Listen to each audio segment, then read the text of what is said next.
What's good, family? Y'all know how we do. Always pushing help work and to better understand the self, man. I got a good one for us today. We're gonna go over how Pan-Africanism it's over with. It's over with.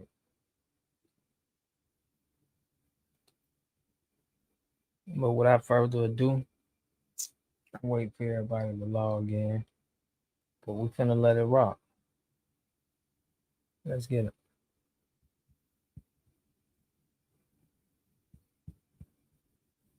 Because all they're gonna tell you is I'm sorry. Nothing else. You risk your stuff. Ain't no protections for your ass over here. For the most part. They want you to take the risk. Come over here. Come do this. Now, to be fair, I'm going to say this. Uganda never really says that. So, but most countries are even inviting y'all over there. Now they trying to even take you over to Burkina Faso where your ass don't have no level of a chance to really do nothing over there. Even if you were to get residency, who that cares about you takes you to Burkina Faso? Tell me one person.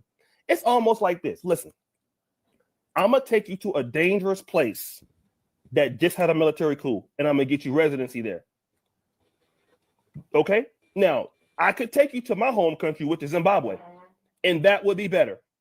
But let me take you to a place that you have francophone issues. You speak French. It's dangerous. The country, the president has 18 assassination attempts. Tell me what kind of person even positions that to you and love you and care about you. What kind of person that care about you even tell you some shit like that? What kind of person that care about you would even mention that? What kind of person that want the best for you even think like that? Pan-Africans. As a person who care about black people, you supposed to tell them no. Oh, dog, what's up, bro? That's not a good idea. Let's take them. If we're going to ask them to go someplace, why don't we give them a safer place? Can we go get a deal with Rwanda? Can we go to even Zimbabwe where Dr. Ericon is from? Can we go there? No, because a person that care about you, that's just going to show you don't care about your ass. A person that care about you would never recommend that. Would never recommend that. This is what you would James never Small recommend recommended. a place for a person that just had a military coup and tell me that you love them, those group of people in the diaspora. You cannot tell me you love them. If they're black Americans, if they're in the black diaspora, black British, and you Our James Small gonna tell us he love us. Hey, I love you, but you trying to put us into this danger with all of this robbery that's going on over there. That ain't love, like he's saying. That ain't real love. Ain't nobody gonna tell you to go down danger, but tell you they love you. know that the West want this man out of here, and as soon as they get him out of here, they gonna renege on everything that man has done, including your ass. And you tell me that you're gonna get black Americans and the black diaspora, they're gonna invest in businesses and all that. That could be null and void. It could be. Why would you give him that risk? And you got all kind of stuff going on there. You got Boko Haram and all kind of jihadist groups there in the country. So you tell me who loves you acting like that. You tell me who care about you acting like that. You tell me that. And then if you call that out, somehow I'm a CIA agent. Somehow I'm a problem. And that's Africa for you. That's how they work. That's what happens. Y'all hit that like button. Somehow somebody's the problem because they don't want to shut up while you do your damn BS. Somehow when you say something that don't make sense, you're the problem. You're operative. Oh, because you don't want to get somebody to get their ass scammed or lose their money. Some of these YouTubers need to stop telling people to come to Africa. The locals coordinated because they noticed our movement. So they were watching the videos and they were aware of the trend to come to Africa for African Americans. And so they raised the price on housing and on everything, business services, everything. I mean, they moved in an organized way. I don't think a lot of people realize that about what happened in this movement. I don't want to say failed movement, because some people made it work. I'll just kind of go on a tangent and say, I don't think everyone should come to Africa. I don't think every African American should come to Africa. The amount of corruption and bribery needed just to register a business, we're talking $10,000 land surveys for 5 acres. We're talking $6,000 business registration process. And the sad thing is, some people were happy. They were agreeing with it. They were finally free to be how they were. So when you went into government offices, there was a very different energy. There was this, I'm going to cheat you and you're going to like it energy. And we all felt it, and you couldn't say anything about it. There was a lot going on in those offices. I've gotten into trouble in those offices for calling out certain things, calling out corruption. I've been in trouble for that. I don't know if some of you who know me know that I've been in a Tanzanian jail 3 times because of certain things. One was firing somebody who didn't want to work. Another one was you just can't call out corruption. You got to act like it doesn't exist and play some mind game. And that's not how some people operate. That's compromising. It's a fine line, and it's a tiptoe eggshell sort of dance you have to do there. And I don't think a lot of people want to do that. I fell into the trap of thinking that it was, my job to stay and push and push and push and push against something that was done. And I poured more time and more energy and more resources into projects that were not going to succeed at that point. I made the mistake of... This is what James Small is pushing to everybody. This is what Afro Think Tank, this is what SETI, this is what these guys are pushing, and they don't think that we understand that it's scam. Feeling obligated to something that no longer had the favor of God on it. And unfortunately, many others made the same mistake. You are always in Africa. You got the African Day Parade. You don't see the Africans. You got the festival that be going on in Brooklyn, the band festival, the African festival. Where's the Africans at? When we doing our rallies and our marches, where's the Africans at on your side? Talk to us really about that, man. See, let me tell you something. We think slavery in America was something. Right, slavery in Africa is still in force. You talking about deaf, blind, and dumb. Don't confuse you because somebody got on some printed cloth that's printed in Holland or India that you're looking at an African cultural expression.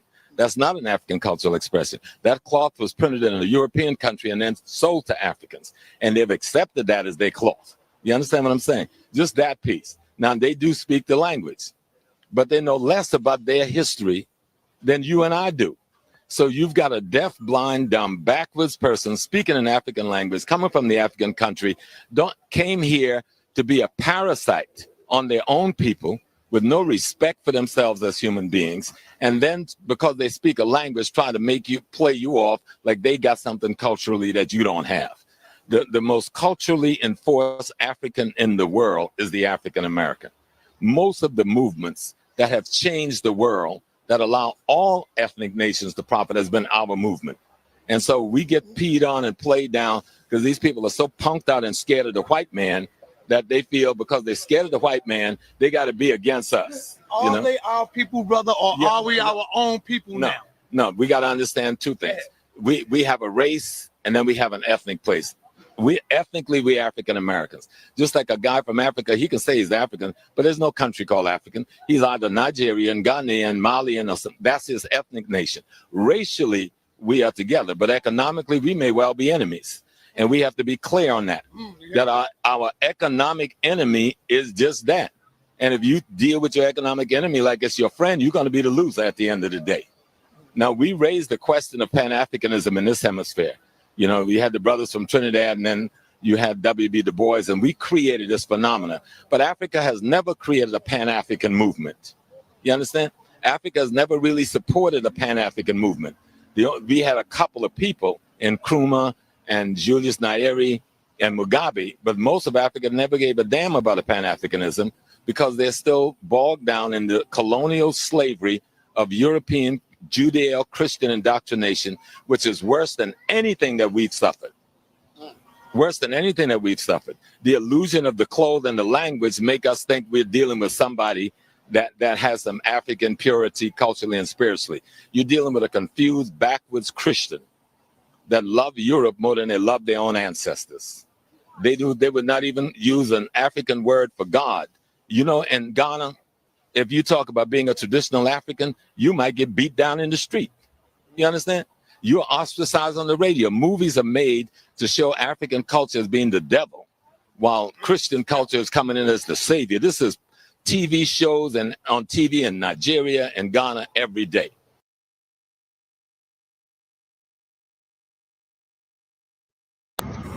Y'all think y'all slick, huh? All you Africans, huh? One thing about Black Americans is we real fucking resilient, okay? And when we want to find something out, we gonna find it out. But see, we not as stupid as y'all think we is, okay? Contrary to y'all belief, like I keep saying, without our ancestors, y'all wouldn't even be able to be over here. But check out this content I got for you. It's gonna blow your mind. Okay, so truthfully, when was you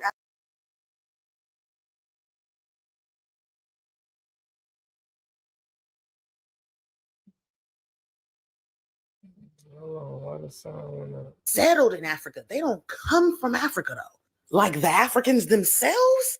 That's crazy. It's crazy. We keep telling y'all to leave us the fuck alone. This shit like quicksand.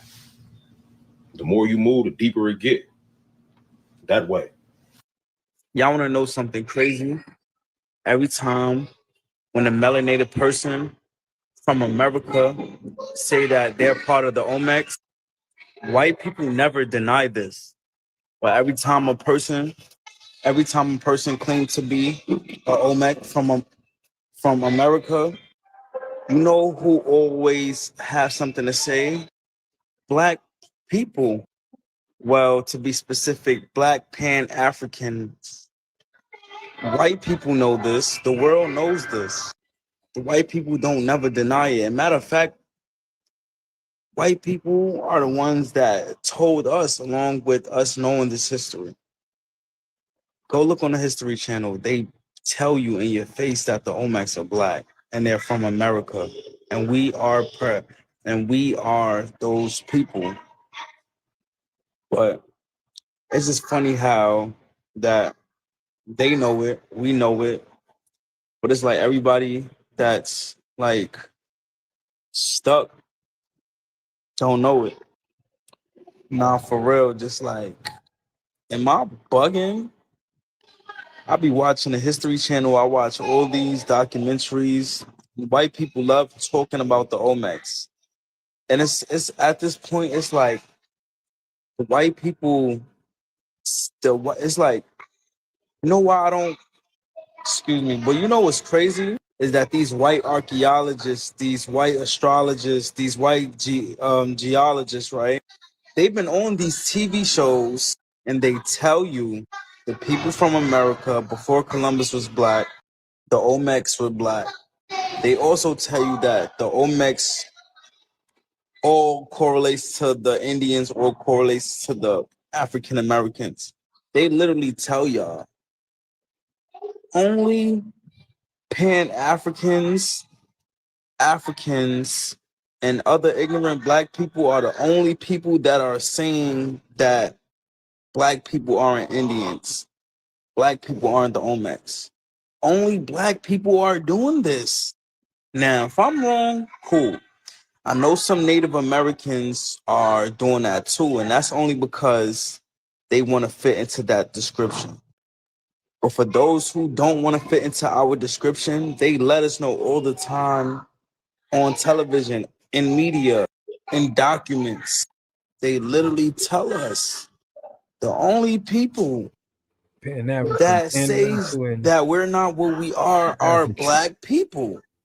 And other haters. But seriously, if I'm bugging, let me know. Africanism does not benefit Black America. Here's how. Black America support Pan-Africanism. That's saying everybody has a land except you. And when I say land, I mean indigenous land that they come from and they can go back to or they are still in. People on the African continent like Nigerians, Kenyans, Ghanaians, so forth, it would make sense for them to support Pan-Africanism no matter where they go across the world. Guess what? They still can go back to their land. They still have a land. So for them to support the unification of Africa, that makes sense for them because they still have their land. Is going to benefit them and it's going to benefit the African continent. The problem with the Pan-African ideology is that you assume that everybody who has been told that they're African is actually African. So with that being said, Black Americans over in the United States, for us to support a Pan-African ideology, that's basically giving up your heritage here in the United States, essentially giving up your land and giving up your birthright. When we talk about Pan-Africanism, we also have to have the conversation about colonization. We also have to have the conversation about secret societies who hold the real truth of the world and have gave the masses of the people, no matter what your ethnicity is, a different version of the history of the earth. You get over to the American continent, we're talking about places like Haiti and Jamaica, islands that are more homogenous, Negroid, or what they will call Black today.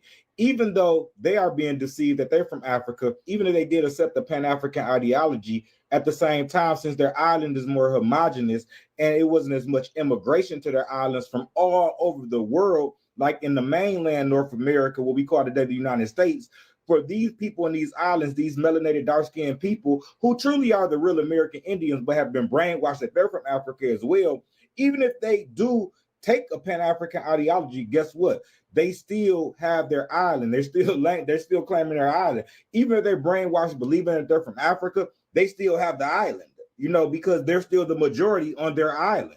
Because the lack of immigration from all over the world to that island. Not saying the islands, of course, has been colonized and people have immigrated to the islands, but not on the scale as the mainland North America, what we call the United States. And this is how it differs from us over here in the United States. When a so-called Black American accepts a Pan-African ideology, you don't have a land.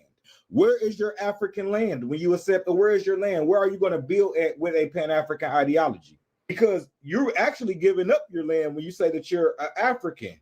When you say that you are African and you have no African ancestor, you're giving up your land. You're giving up your land. See, because everybody has someone where they can be homogenous to themselves, they can be in control of, not integrated in. See, when a Jamaican, when a Haitian, when a Nigerian, a Ghanaian, a Kenyan, all these people, if they ever get tired of the United States, they can go back to their land. They're not giving up the power and the title and the right to their land. They're just saying, hey, build Africa. As an American, a so-called Black American who's the real American Indians, when you say that you're a Pan-African, you're giving up your whole title to any land, because where are you from? You're getting lost in the sauce. You're calling yourself an immigrant when you call yourself a Pan-African, when you accept a Pan-African ideology. Pan-Africanism gives everybody title to land, to leave a land and go back, and it benefits them in that way, but it doesn't give us that same benefit at all. So Pan-Africanism is not beneficial at all. When you're talking about real political growth, you're talking about growth of a nation and growth of a society, and to build in your native land, it's not beneficial to us to be Pan-Africans. And us as the real American Indians, the real indigenous Americans, or so-called Black American, we get nothing back in return. Africanism in essence gives up our birthright, our history, our heritage, our identity right here in the Americas.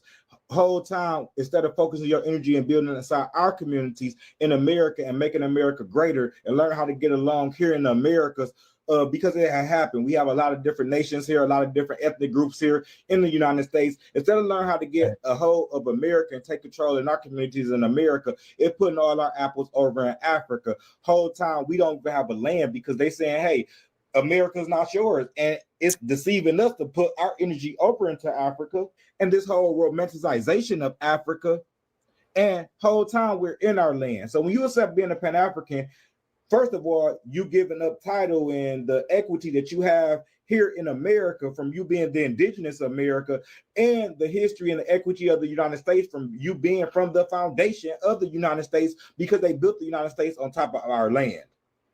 So saying a Pan-African, you're giving up everything, including your land. Meanwhile, everybody else is benefiting because they can leave, come and go. They can leave their land, go other places in the world, and go back to their land. Sitting here in limbo, not putting our energy inside of North America, United States, and building inside our communities and building up our own land, and just learn how to build a better country and a better nation inside our own communities, our First Nation, which is your community and your ethnic group. And then the second nation, which is our country here in the United States.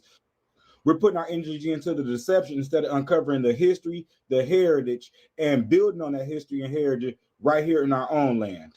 So let me be clear. This is nothing against Africa and the African people. But as an indigenous American and the American people, don't be tricked right from the house, right under your feet by being bullied into calling yourself African and being deceived into a Pan-African ideology. American. That's why they labeled you as no, they don't put differentiation between white people. We labeled ourselves as Can bad. I say one more thing? It's Go crazy ahead. how like no, okay, I ran into this lady from Iran yesterday, right? And I noticed with immigrants that's not black, they never ask me where my parents from. I say American, or they ask me if I'm American. I say yeah. They say okay. White people too. They be like, oh, you black American. That's because they know. Yeah, but it's always black immigrants. I gotta tell. They want to know where my parents from. It's not the rest of them. I seen this thing where this guy in Arab, this Nigerian girl was over in Italy, and they was asking her was she black, and she was like, yeah, but they asked her to differentiate. Are you Black American? As in Black American, or are you from different Black country? Americans better? And then she was like, yeah, I'm Nigerian. They was like, oh, so they actually, the host is right. They know the difference. I can't stand the foreign one is lying, talking about white people don't different. Yes, they do, because we got Irish, we got Italian. In Chicago, we got Irish and Italian, and they let it be known that they don't like each other and that they different. We got the Slavics up there. We got the JEWS people. Yeah, we got Jews. Who they are. We live with white Americans. White Americans know exactly who we are. And they know who they is. That's why I'm like, stop lying and saying white people don't do. Yes, they do. So this whole Pan-Africanism thing, I just want y'all to tell me one thing that they have done. Look, who's the most popular Pan-Africanist right now? Dr. Umar Johnson. In Ghana, right? Want him gone. No, I'd say Ibrahim. Dr. Umar Kirk. Ibrahim Traore. Dr. Umar Johnson said he is the Prince of Pan-Africanism. Bro, what has he done? What has he done? Hold on. Why are you taking Umar? Why are you time out? Did y'all know? Time out. Dr. Umar Johnson says that he's the Prince of Pan-Africanism, but he said foundational Black Americans should not. Hey, bro. We don't know. Hey, bro. That man said that we do not deserve, that we don't need reparations. Does that sound like Pan-Africanism to you, sir? Exactly. No. But exactly. Right here, hold on. That's why we say it's a scam. Let me finish. Like, here's the thing about reparations. I think Black Americans deserve reparations. Black Americans should receive reparations. Are white people going to give us reparations? Probably not. So we have to figure another way. Probably not. Ain't no another way. What you mean we gotta figure another way? You want to know what the way is? Delineating. That's why we delineate. How we get reparations. How are you going to get? All right. The biggest difference that I noticed between Black Americans and Africans with this whole conversation about delineation is not how they look, it's how they think. Black Americans are very much community-based. That is how they were able to be successful in the civil rights movement. That is how we're able to do economic boycotts and be successful. That is how Black Americans are arguably the most successful and influential Black people in the world. Whereas Africans, they are 54 countries, thousands of tribes. They don't see kinship based on Blackness. They don't think of you as their brother or sister because of your complexion. And that is the key difference between the two. So you can't expect them to come to America and all of a sudden change their mindset and say, I see this Black American as my brother and sister, somebody I should look out for, somebody I should, like. And because we share a common struggle or we have a common goal, I don't see it as that. It's about me, my tribe, my family, and about us elevating.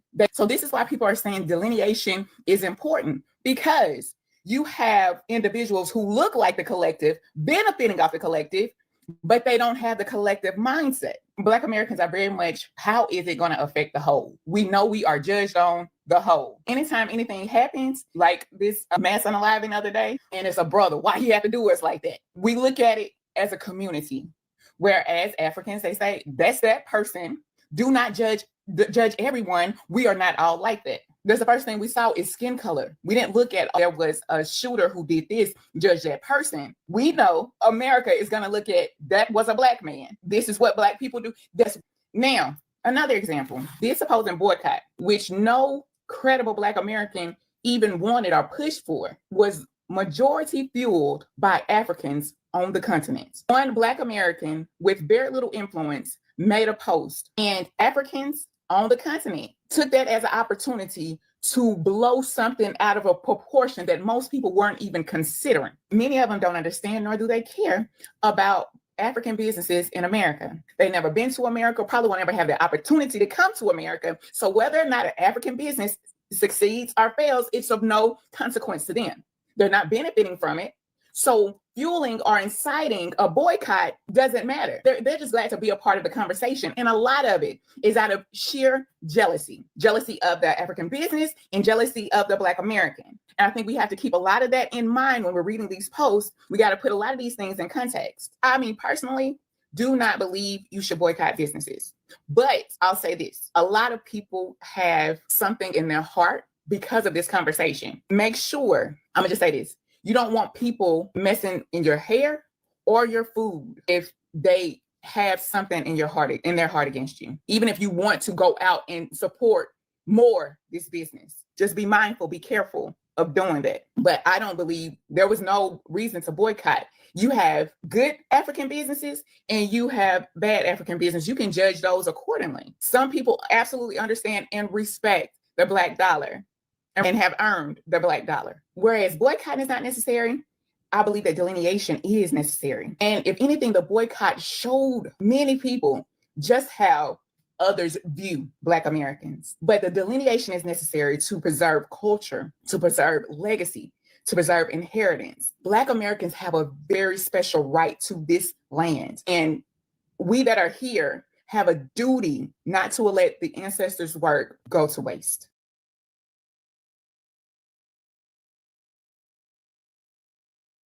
The pro-black and the Pan-African movements really started here in America, right? That's a fact, Marcus Garvey, So that shows we, the enlightened thinkers, we thought. And I'm not taking credit, they had great people too, but a lot of the movement started over here because we seen that we need to unite amongst one another. It was great Black American thinkers, even the Black Panthers had this type of energy. So for us to now switch up on that, I think that it's wrong on our end. Let me ask you something, sir. Why do you think we switched up? I'm not saying. Why do you think I rolled over and said, "Fuck them Africans"? Because I want to say online, the media has, because what's his name? Kelly was saying just now, he used to love Africans. He has it tatted on his wrist, but when he met them online or whatever, they calling him all these names. He couldn't fuck with that no more. Wait, so you think all of our experiences, everybody who's on this panel right now, my experience, everybody's experiences when I know ready to come online, is based off of online? No. Let me not twist it in that way, right? Because I met people in real life who are African who obviously feel some type of way, and he said, his friends' parents didn't like him as a kid too, which is fair. But you see, a little experience like that is gonna make you color a whole continent. Since you're going to undermine all of our experiences and say that it was just him, it was just them, we should have generalized. Let me give you a general example. Westmore in Baltimore, the mayor of Baltimore, who's half Jamaican, I think, and half FBA, came out and made a statement saying that Black Americans don't deserve reparations. We shouldn't worry about that, and we should just worry about just moving forward. Example one. Example two, we had Kamala Harris come out and say, well, Black Americans, I need your vote, even though I'm not Black American, but I'm gonna act like I'm Black American, and I can't do nothing particularly for you, but you should vote for me because I'm Black. So these are no longer jokes. These are spaces that they're now representing us and telling us what they think we need. Now this is a much more bigger problem. This is not a joke no more. Go ahead, Polo. Ask a question like genuinely, right? At that point, I see where you're coming from. So you see where I'm coming from. Okay, go ahead. I see where you're coming from, right? I it's a problem when people don't respect you, but they infiltrate. It's on a national level now. She's right, and the reason why I said, if you heard everything that she said, this guy's trying to imply that is a government psyop that's tearing black people away from Africans. And I hate to tell people, look, there's a thing called a Pan-African movement that has been around probably since before the Garvey movement of the 1920s. But what people don't understand is it seems to be a one-sided thing. The only people propping up Pan-Africanism is black people from America. And the reason why I know this is because we're the only ones talking about it. When you get to the continent of Africa, it's nothing for me to see people talk about how when black Americans get there, they have a thing in Africa called the Black American tax, to where when you get there, they're going to upcharge you on everything once they realize you're from America. So that's what I'm saying. So we're so, but then when white people go over there, it's like, hey, you can move into my home, nigga. You can live here. You can take my soul. They take over. So the reason why I know that to be so is because they have a thing. Let me tell you something you probably never heard of. There's a thing that they introduced. 1960s, you remember they had the Immigration Act that Martin Luther King and the Civil Rights Movement was pushing for. And they pushed for that because they thought we would get allies from other black people internationally to come here and basically bolster our numbers. But what they didn't tell us at the same time, they had a thing called Memorandum 66. Have you ever heard of this? No. Memorandum 66 is when Africans touched down on the American soil, they had to go to a class that basically showed them violent black people, told them to stay away from black Americans. These are not your friends. These are people who are going to make y'all look bad. And then yeah, so they had mass propaganda. Put it on them. But the reason why I believe, but I'm not even giving them a pass for that. And I'm gonna tell you why. Did we not get shown the exact thing about them? Did we not get to see them with bones in their nose and living in the bush and flies flying around their head without them being any level of building anything past or wouldn't this? They showed us all of that. But we never. The worst you're going to get a black American that does to an African is they got called an African booty scratcher. And bitch, I got called an African booty scratcher. So here's what it is. We all got called it. So don't miss me with that whole y'all hate us. No, we do not. And you know that's not true. Nobody's on African soil trying to replace Africans. But when y'all get here, I keep saying this. This is my issue with the entertainment world, the music world, the sports world. All of them are propping up non-black Americans to replace us. Refresh your space with a mid-century makeover at Ashley. From rich, solid woods to velvet-like texture. The reason Black Americans don't take Pan-Africanism seriously is because we've never seen it in the places where it actually makes sense. What we see, by and large, are Black immigrants who come here and preach Pan-Africanism, which makes absolutely no sense because America has 30 or 40 million Black folks. Okay. We don't have any resources. We don't control any industries. Like literally, we have no control over natural resources in this country. We do not control anything. We have nothing to offer. This country only has jobs from white people. Meanwhile, in Africa, there are hundreds of it, like close to 1 billion Black people. All the natural resources in the world that Black folks could theoretically control because you have the numbers. You can control industry. Like, why not go home and preach that? As we sit here right now, we have Ghanaians trying to kick Nigerians out of their country. Where's the Pan-Africanism? As we sit here, in 2024, there was a sister who went for a beauty pageant in South Africa, but her dad, I believe, was like Nigerian, her mother's from Mozambique, and they lost their mind because they felt like you're not really one of us. Again, where's the Pan-Africanism? Now, again, to be fair, these are just sort of select cherry-picked examples, but you get the point. For some reason, this concept seems to only be salient here in America, where, again, we don't have the numbers and we don't have the resources. This concept would be taken much more seriously if we saw it work back there, right? Like if we saw close to 1 billion Black people rise up collectively to challenge white dominance, not to get a few jobs from white people, but to actually challenge the domination, to say we're going to control the resources collectively. Borders don't matter. We are one people. If we saw that movement, successfully, where you got the numbers, like tomorrow you could do this, this would be a concept that would make much more sense, but we don't see that. So whether it's Marcus Garvey or whomever, you see immigrants coming here and saying, let's preach Pan-Africanism.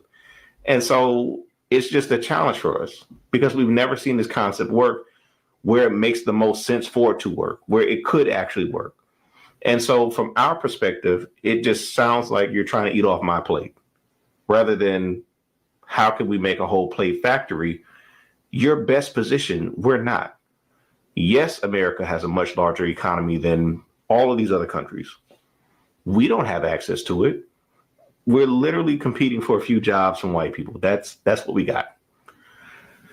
Why is that? Well, we've just never been in a really good position, right? So yes, there was slavery in the Caribbean, but the British left, the French left. We had to live under our oppressor every single day, our very violent oppressor. And so, no, we just didn't have the opportunity to forge a new identity, right? We didn't have the opportunity to wake up and say, we're Haitians and we're one. Like, we didn't get that, right? We were literally just trying to stay alive. We didn't get that. So whether you're Haitian, whether you're Ghanaian, Nigerian, Trinity, whatever you might be, you woke up every day in a place where you were in the majority. And as a Black person from America, whose folks came out of the cotton fields, I admire that. There's a privilege in that I don't think you all recognize, a privilege to wake up every day and be in the majority. And so, yes, there's neocolonialism. Yes, there's a French indemnity on Haiti. All these things are true, but you at least have the opportunity to wake up every day in the majority on the ground and try to control your life. We could only dream of that. That is fantasy for us. It never existed.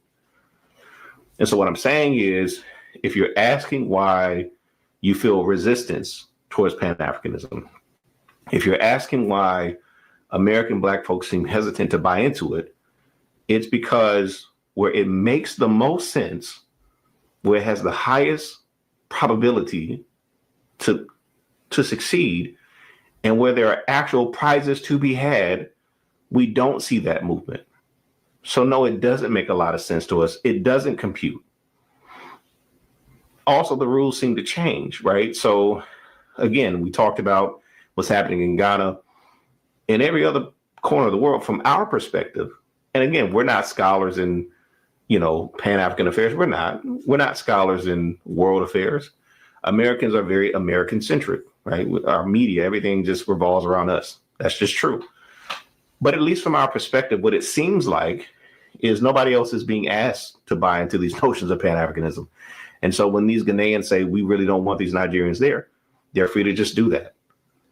We know, or at least we feel very deeply, that if we reverse this, right, if a meaningful number of Americans went to any country and started to have a meaningful presence in government, in business, and getting jobs, there would be no movement of Pan-Africanism. And that would be true universally, right? So if a meaningful number of Jamaicans went to Haiti and started getting a bunch of positions in government, when Haitian people are still struggling, they started getting jobs, there'd be no movement of Pan-Africanism. Those Haitians would rise up and say, no, y'all gotta go. If Americans who were best positioned to immigrate went to these countries and started getting, to think about Karine Jean-Pierre, press secretary for Joe Biden, if an American expat got that position in any other country, would everybody be cool? Probably not, right?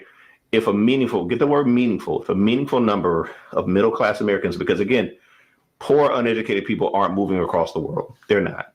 They're not even moving across town. As a rule, certainly there are exceptions, but as a rule, if you're immigrating, it's because you have the resources and the means to do it. So educated Americans with resources, relocate, they go to other places, and they start getting jobs, they start getting opportunities, and the local population is still struggling. There's not going to be some movement to rally around to defend these American expats. If you tell me that, you're not being honest. You're just not. So it seems like the rules are just different for us than everyone else, when again, we don't even have anything to offer the world. We just got white jobs. So this makes no sense. It's difficult for us to buy into something we've just not seen, but it looks like the opportunity's there. Why is it not being seized? So if you want us to really buy in, and it sounds wonderful, it does, then let's see it work where it makes sense, where there's opportunity for it to work. Let's come together collectively there, back home, and challenge white dominance. So then it doesn't look like you're just eating off my plate and I'm being asked to sacrifice when you're not being asked to sacrifice. It looks like this is a legitimate movement to challenge white dominance. And I guarantee you, we would want to be a part of that. Man, what's going on, y'all? How y'all doing? Check this out. I've been watching a lot of these reparations hearings, right? And it's two things that irk my spirit. But the second one don't really irk me the most, but the first one do. And the first one is these Pan-Africans. You'll get these Pan-Africans, because this is how I sit up if y'all haven't seen it. So you'll have like a commission, right? That's listening to the people, on why we should get reparations and things like that. So they're going to try to pass out to the legislators so they can see if it get passed, which it won't get passed because you can't do it race-based. And that's how they tricking a lot of people. Like, hey, we black, we should get it. You can't get it like that. So that's number one. But anyway, so you have different people that come and speak. And a lot of these are Black Americans too. Let me say this, a lot of these people that are Pan-African are Black Americans, but they get up here and just sabotage the whole thing. One thing they'll do, they get up there and say, hey, our people from the diaspora should get some too. They are brothers and sisters, so they throw that out there. Then another person might come up there, and he gonna start reciting poems. Like these people will get at a reparations hearing where people are trying to listen, that's on this commission board, they're trying to help us get some type of financial gain, and these damn Pan-Africans will get up there and start reciting a poem. A poem that they wrote, they ain't got nothing to do with the money. They ain't saying like, hey, we should get this for this, because if you could trace, they ain't talking about none of that. These Pan-Africans are time wasters. I promise they are. And we all know the tellers. I seen a lot of tellers come up there and speak on like how, well, we should get it too because we experience racism and we be oppressed here. Okay, cool, y'all do. But y'all, that was y'all choice to come here. Y'all immigrated here. Mike, whatever it is, you immigrated here. We've been here. Your grandparents ain't come from this land. Your grandparents come from over there somewhere. Your grandparents ain't got nothing to do with nothing on what we built, what we fought for, and what we bled for here. But them Pan-Africans, though, they is a problem, especially them old ones. Them old Pan-Africans are just a waste of time. We ain't gonna never get nothing if they up there. Anytime I see somebody with a kente cloth on, or them garbs they be wearing, them brown and green and red garbs they be wearing with the hat, it's done. It's over for me, yo. It is over for me. As much as I go at the Democrats, I think Pan-Africans are worse than some of these Democrats that fake like they for you, but they're really for the immigrants. These Pan-Africans are dangerous, bro. They are dangerous. I'm watching this guy. This is something important.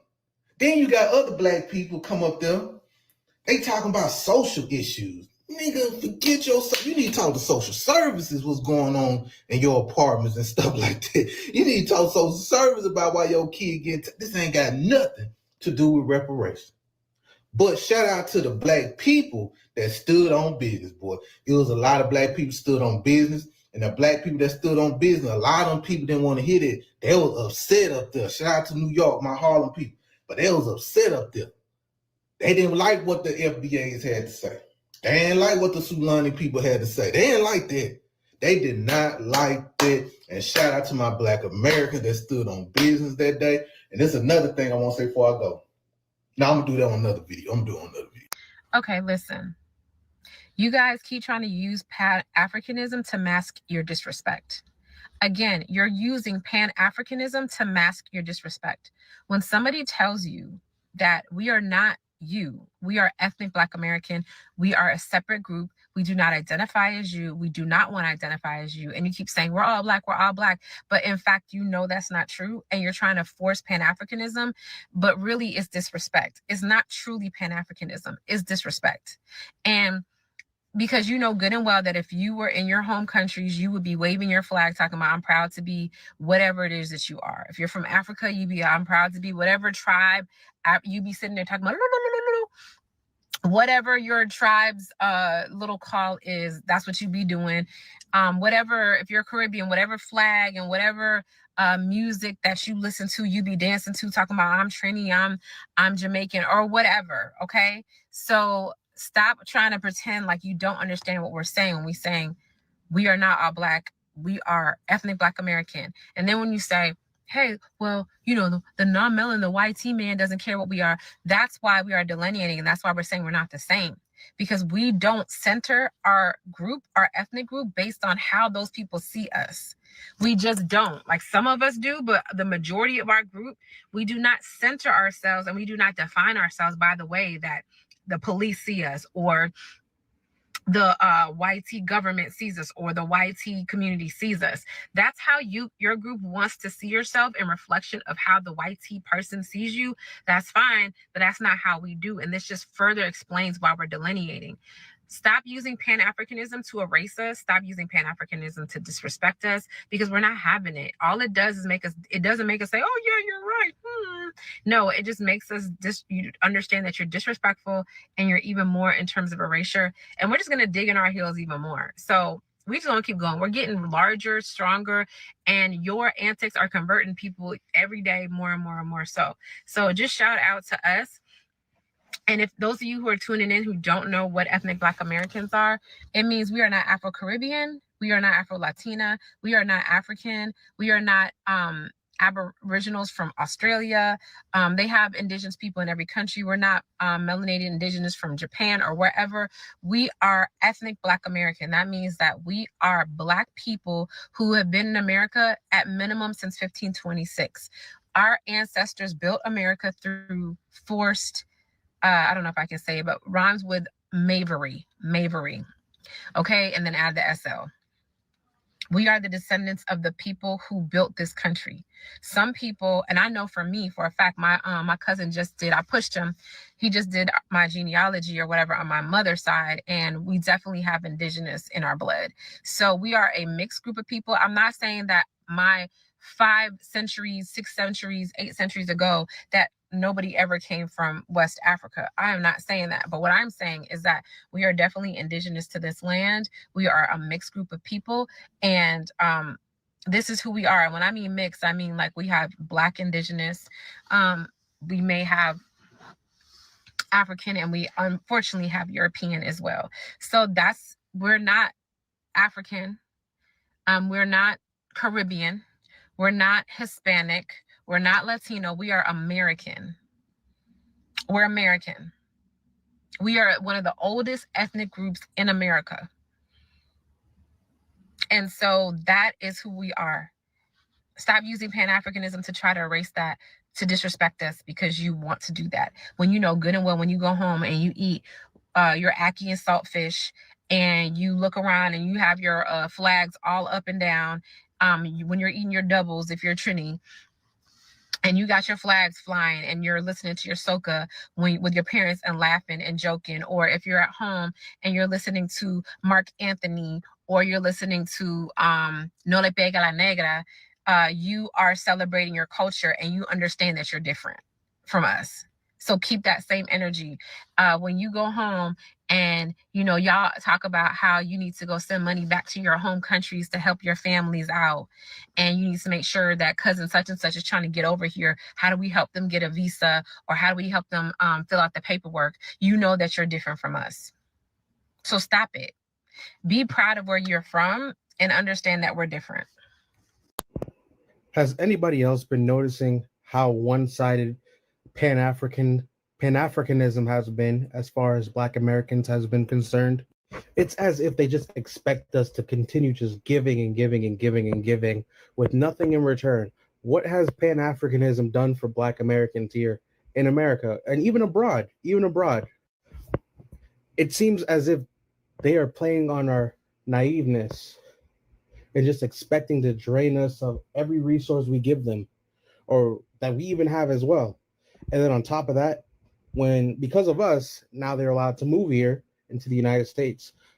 That's one thing in and of itself, right?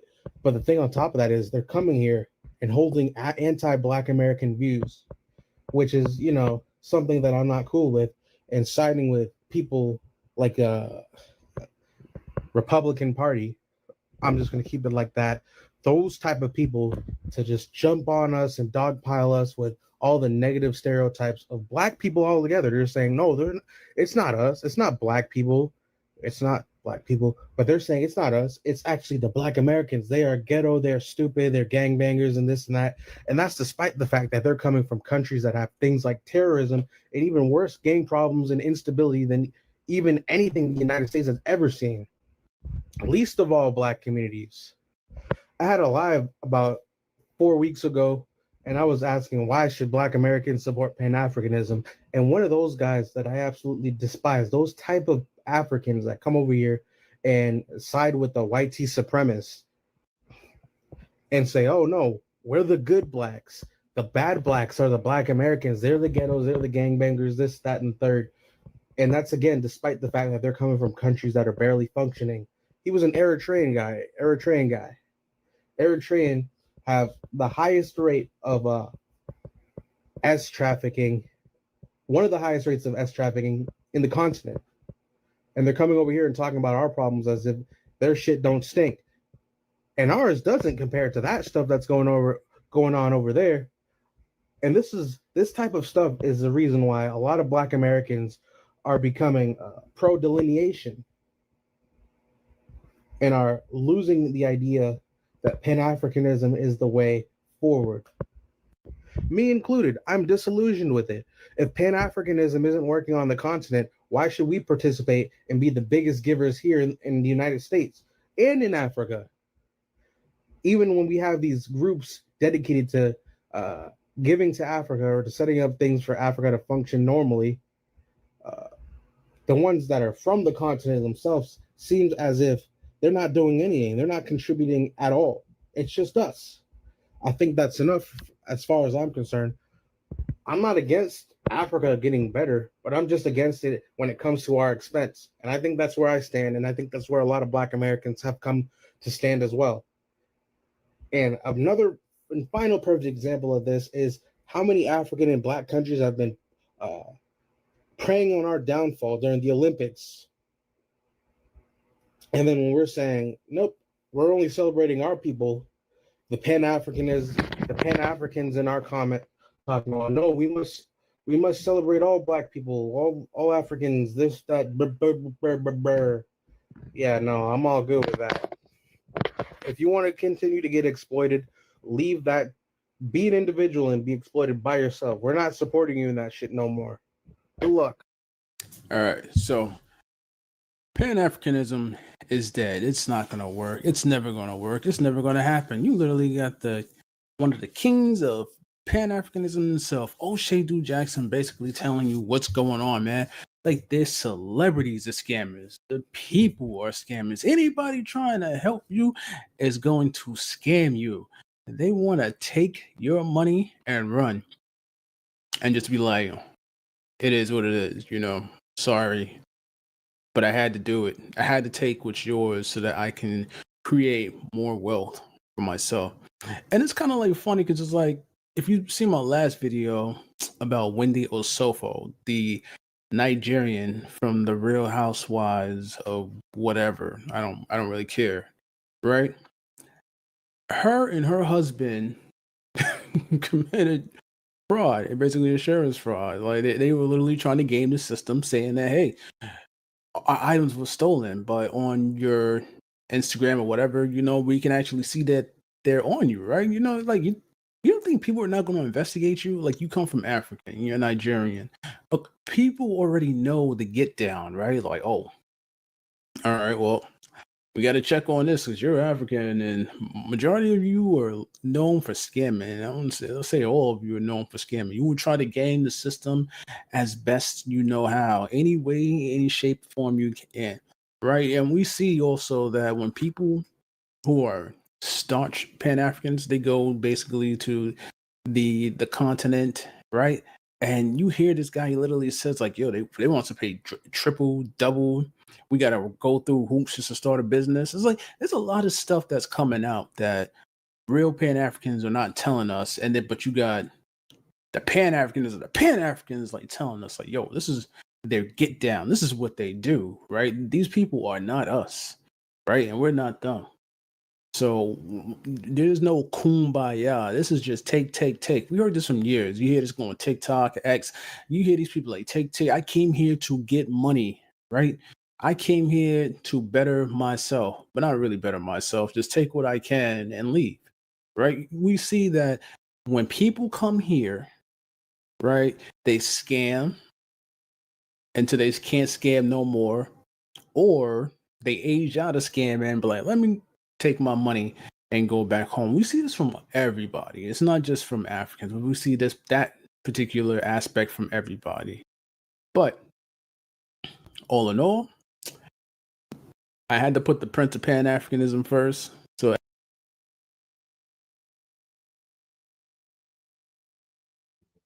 All right, so there y'all see it. We finna listen to Claude Anderson, Dr. Claude, do his thing. We know that James Smalls was doing a lot of Pan-Africanism. He was the king Pan-Africanist. But we're gonna listen to Claude.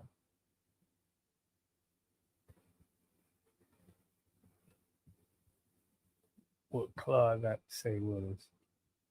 Let's get it. And it's a honor to be with you, Chico. I appreciate you, man. Now, let's go ahead and get to it. We're going to talk about black capitalism today because I don't think that there's any better source to get some answers from than you. So let's get it on kicked off. First question, is capitalism cap? Yes. It is. You know why? Why? Because it was built into the United States Constitution in 1789. And the United States Constitution, that was the first affirmative action plan in the entire United States. It was an affirmative action plan primarily for whites. Whites got affirmative action first? That was who had affirmative action was whites. Y'all don't know that. Man, that's terrible. That's what started affirmative action. Was whites started. And the Constitution, the amendments 1 through 12, that is an affirmative action plan for whites to give them everything they wanted, period. That's what it was for. And so when that was approved, as a matter of fact, they wrote the Constitution, they had 57 people that came to the United States, very wealthy whites from Europe. And you all call them founding fathers. Those rich whites came here to what? To use that to make more wealth for themselves. And then out of that 57, about 54 participated in drafting the United States Constitution. 3 of them, Thomas Jefferson, John Adams, and Alexander Hamilton. And they told him, so you 3 write up the Constitution of the United States. And he wrote in there exactly, here's what we want. And what did they want? They met for a whole week in Philadelphia. And they put guards on the doors and bars on the windows so nobody could hear this discussion. Discuss how can we write a constitution that says this is an open country for freedom and opportunity for everybody. At the same time, we're talking about enslaving people and using them. And they said, here's what we do. When we write this constitution, we use very broad, ambiguous language. One for language for whites and one for black folk. Now, when they talk to use these very broad, ambiguous terms, that was for whites. When blacks, they use words that blacks couldn't figure out. 3/5 of a human being, equal to a field animals. Those who are indebted, those who are obligated in the labor class. See, all that was talking about black folk. John Adams and Alexander Hamilton asked Thomas Jefferson, so you write best. You wrote the Bill of Rights. We like that fancy language. You write it, put it together, and give it back to us. And use all those broad terms, stuff like all human beings have a God-given right to life, liberty, and pursuit of happiness. They didn't went there for no damn happiness. Nobody was sailing across the river for happiness. They were coming there for impersonal enrichment. Right. And after he approved the Constitution, then those 3 people with the founding fathers sent out messages to all those 5 groups that have been in that race trying to get across the ocean to build a new land, and told them, send us your people. And the emphasis they use, let's put that at the bottom of the Statue of Liberty. Give us your tired, those who don't want to work anymore. Give us your poor, those who don't have any money. What England and France and 2 other countries did, they clean out their prisons, their mental institutions, and their almshouses with poor people to send them to the United States. And I bet you they didn't put that in the Hamilton play on Broadway. No. Left that right on out. And put none of that in there. But with that being said, well, as you always talk about, 87% of wealth is locked into white society. So we are competing for 13% of the wealth. Right. So with the racial wage gap, is there such thing as black capitalism? Can there be black capitalism with only 13% of the wealth to be competed for? Oh, yes. It's going to be hard to get it now. We'd have had some leadership sending us after the key thing that we must have to be a competitive group in America to survive, and that is wealth. We see they didn't focus on wealth.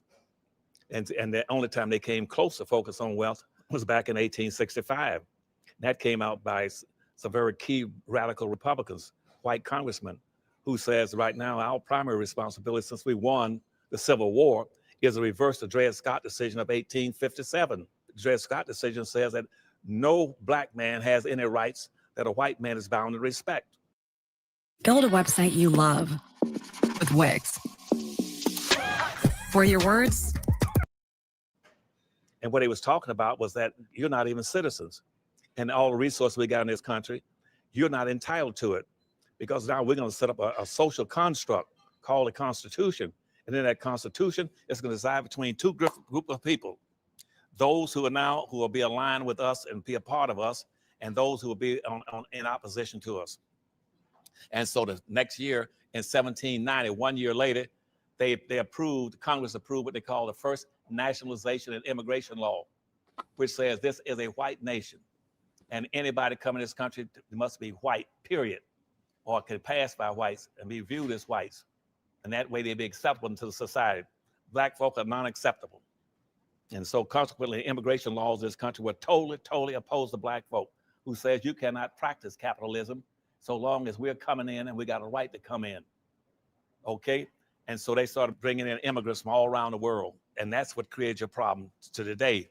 When you say those things, like, what do you think is the best possible way for us to start to get to that point? Immigrants all around the world. Y'all hear that? This is the problem.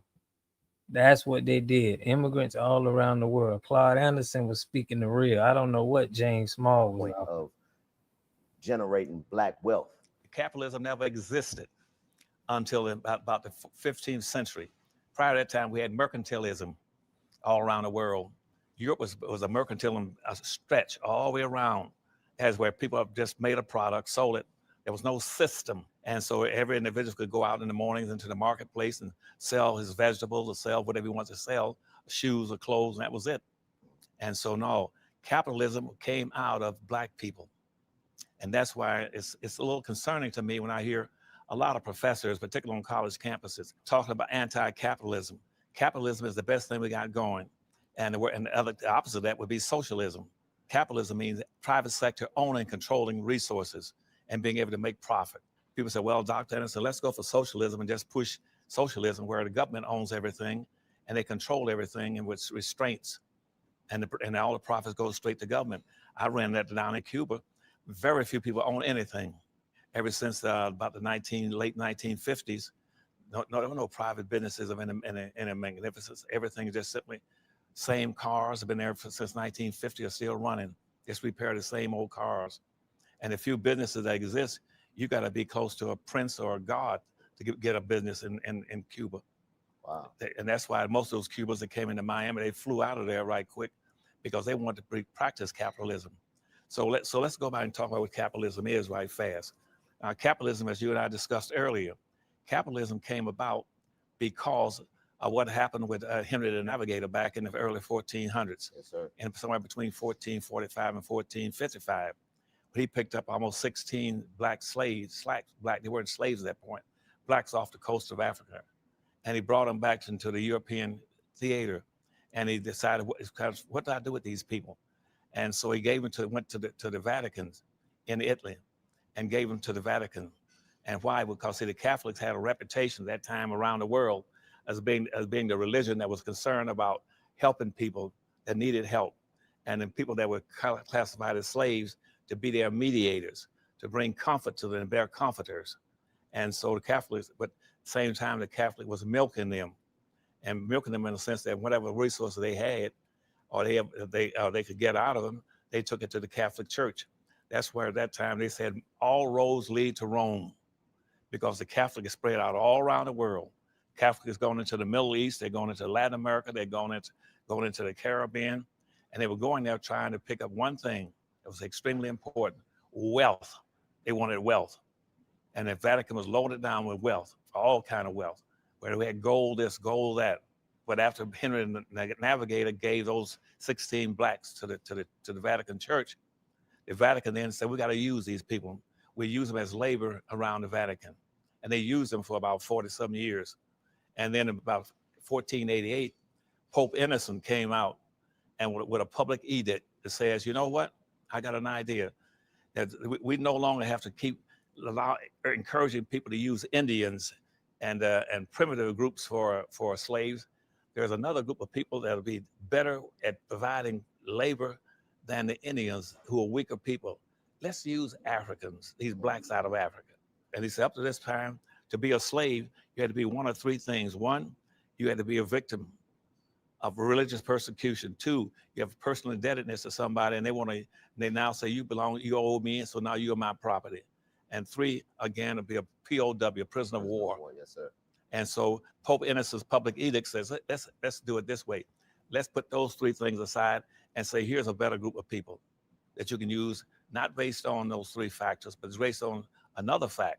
That's on their skin color, their complexion. This makes them highly recognizable. You can spot them in a place, you know who they are. They can't just escape and run away. You can spot them in a minute and use them. And so he threw in the whole thing about skin color. Now that was 1488.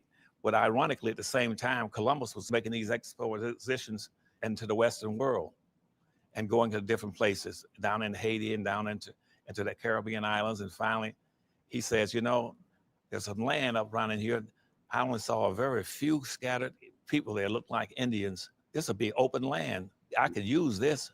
So he went back to England, went back to Spain, and he told the people, so, you know, I found a lot of vacant land, but only a few people on it. And right now here in Europe, we are undergoing terrible conditions. We are overrun right now with crime, criminals, highwaymen robbing people, killing people on the roads.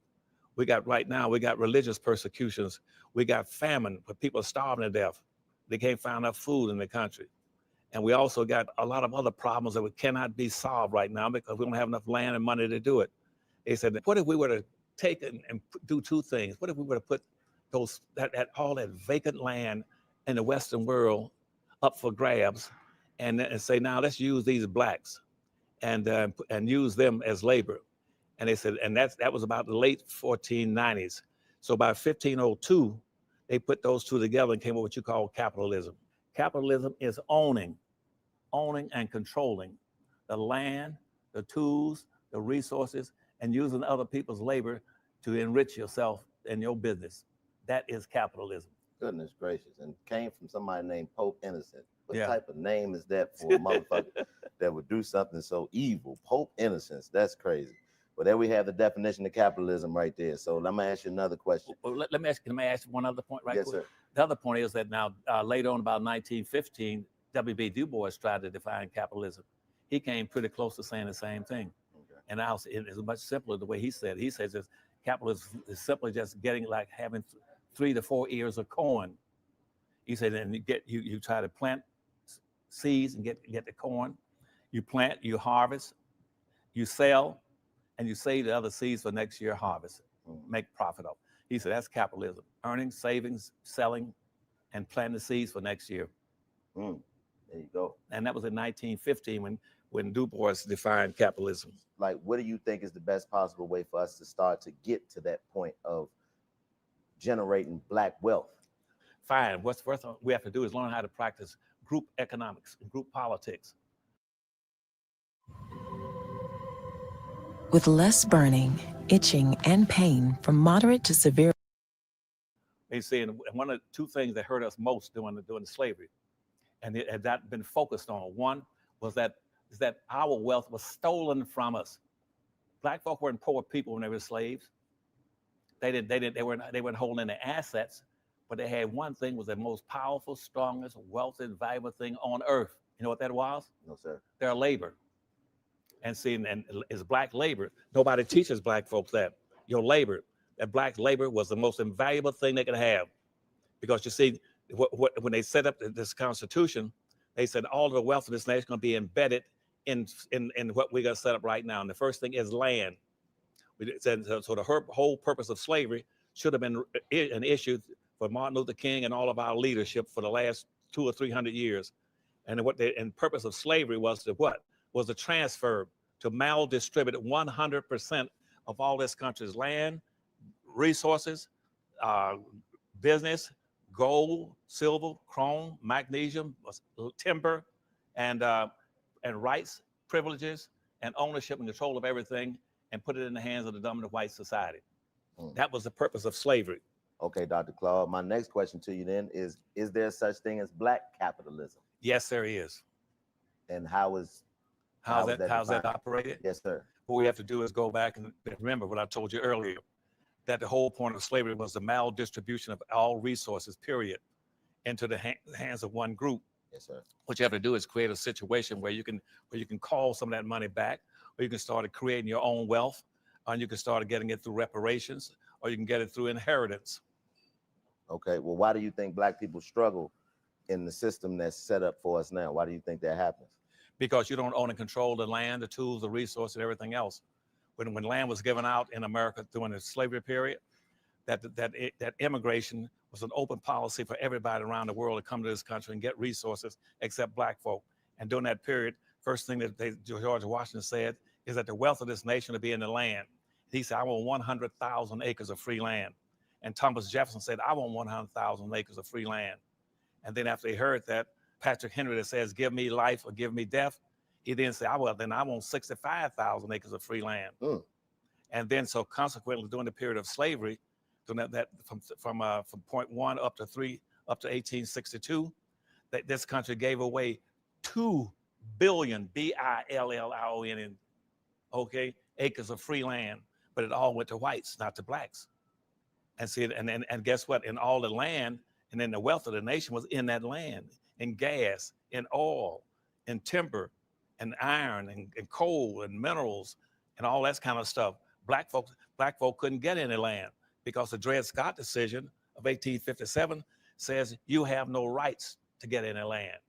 And so the liberal white congressman in the Republican Party, called the Radical Republicans, says we're going to correct that by creating a second constitution.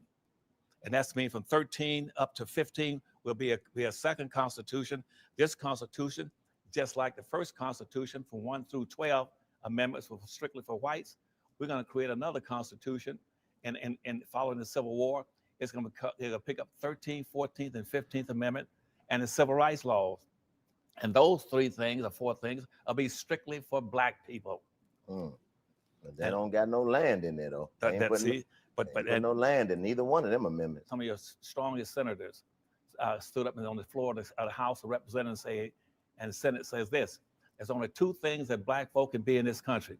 You're either going to be slaves or you're going to be free. But to be free, minimally, you must have 40 acres, a mule, and $100. Man, the only person that operating on that is Spike Lee. He's the only one that got 40 acres and a mule. And that's just a production company. That's crazy. You know what? Speaking of that, with it being such disparagement between black wealth and white capitalism and the way things are set up, there have been a lot of black people who have been successful. There are some black billionaires, and there are a lot of people who have, thrived in the system that has been set up that wasn't set up for us, rather. So why do you think we as black people are suspicious of those people? Well, because of slavery itself. But during slavery, you have to remember this. We had, at the end of slavery, we had over 5 million blacks still enslaved in this country. And out of that 5 million blacks, we had at least about 6,000 blacks who had done very well under slavery. You know why? Because I told you what capitalism was. Get some land, get to control the tools, the land, the resources, and use other people's labor. And so one of the first people in this country that started using black people's labor, you know who it was? No, sir. It was a black man from England. Dirty.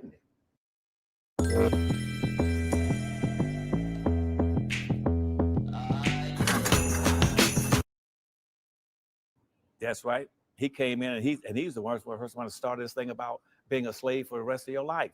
It was started by slavery. Yeah, by a black man. A black man from England. He started that. And really? Yeah. And so consequently, blacks started getting into buying, getting a few land lots here and there. And they wanted to use black slaves too. Wow. And so consequently, out of about 6,200 some blacks who got wealth during slavery, they did extremely well. They would have been millionaires in today's terms. But Really? So we always had some blacks that would sell you out, and also some who would just simply say, I'm gonna play this system to make ends meet. You got blacks right now in entertainment and also in in sports.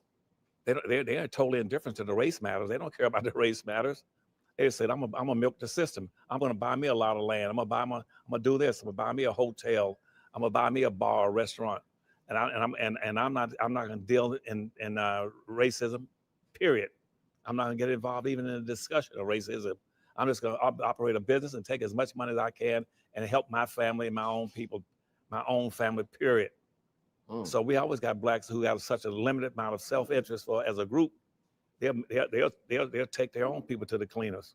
Yeah, well, all of England keeps sending all these actors over here. They need to send some reparations for that nigga that did that goof ass shit. Excuse my language, but can't believe that.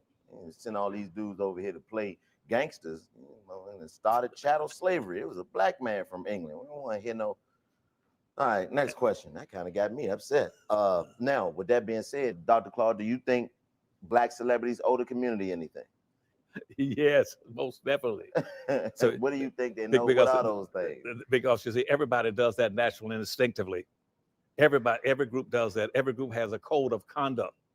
And see, we're the only people you can think of now, whether they have a religious background, orientation, or whether it's for ethnicity or culture.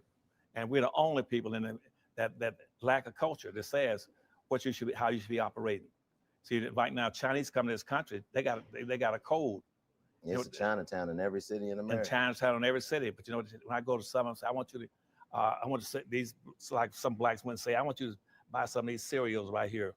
We're selling them. We'll sell it to you at a discount. And the Chinese said, we don't want them. Sorry, we don't want any.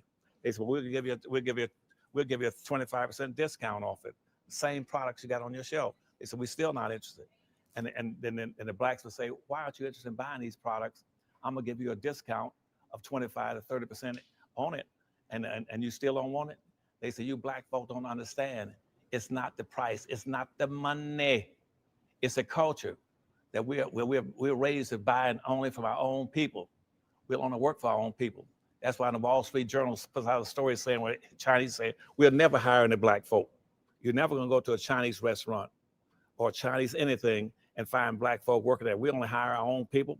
We only buy for our own people. We only support our own people. You black folk will buy from any and everybody because you don't have a code of conduct. It doesn't mean anything to you. That's why you all can't get ahead, because you don't play as a team. You all play as individuals.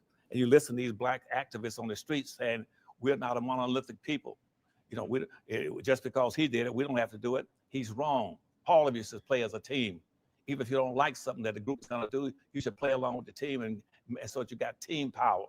Wealth and power follows the numbers. If you haven't got a lot of blacks with you, you're not pooling your money, pooling your votes, pooling your attention, pooling your interests, pooling your labor, then other people will pick you clean and cherry pick you.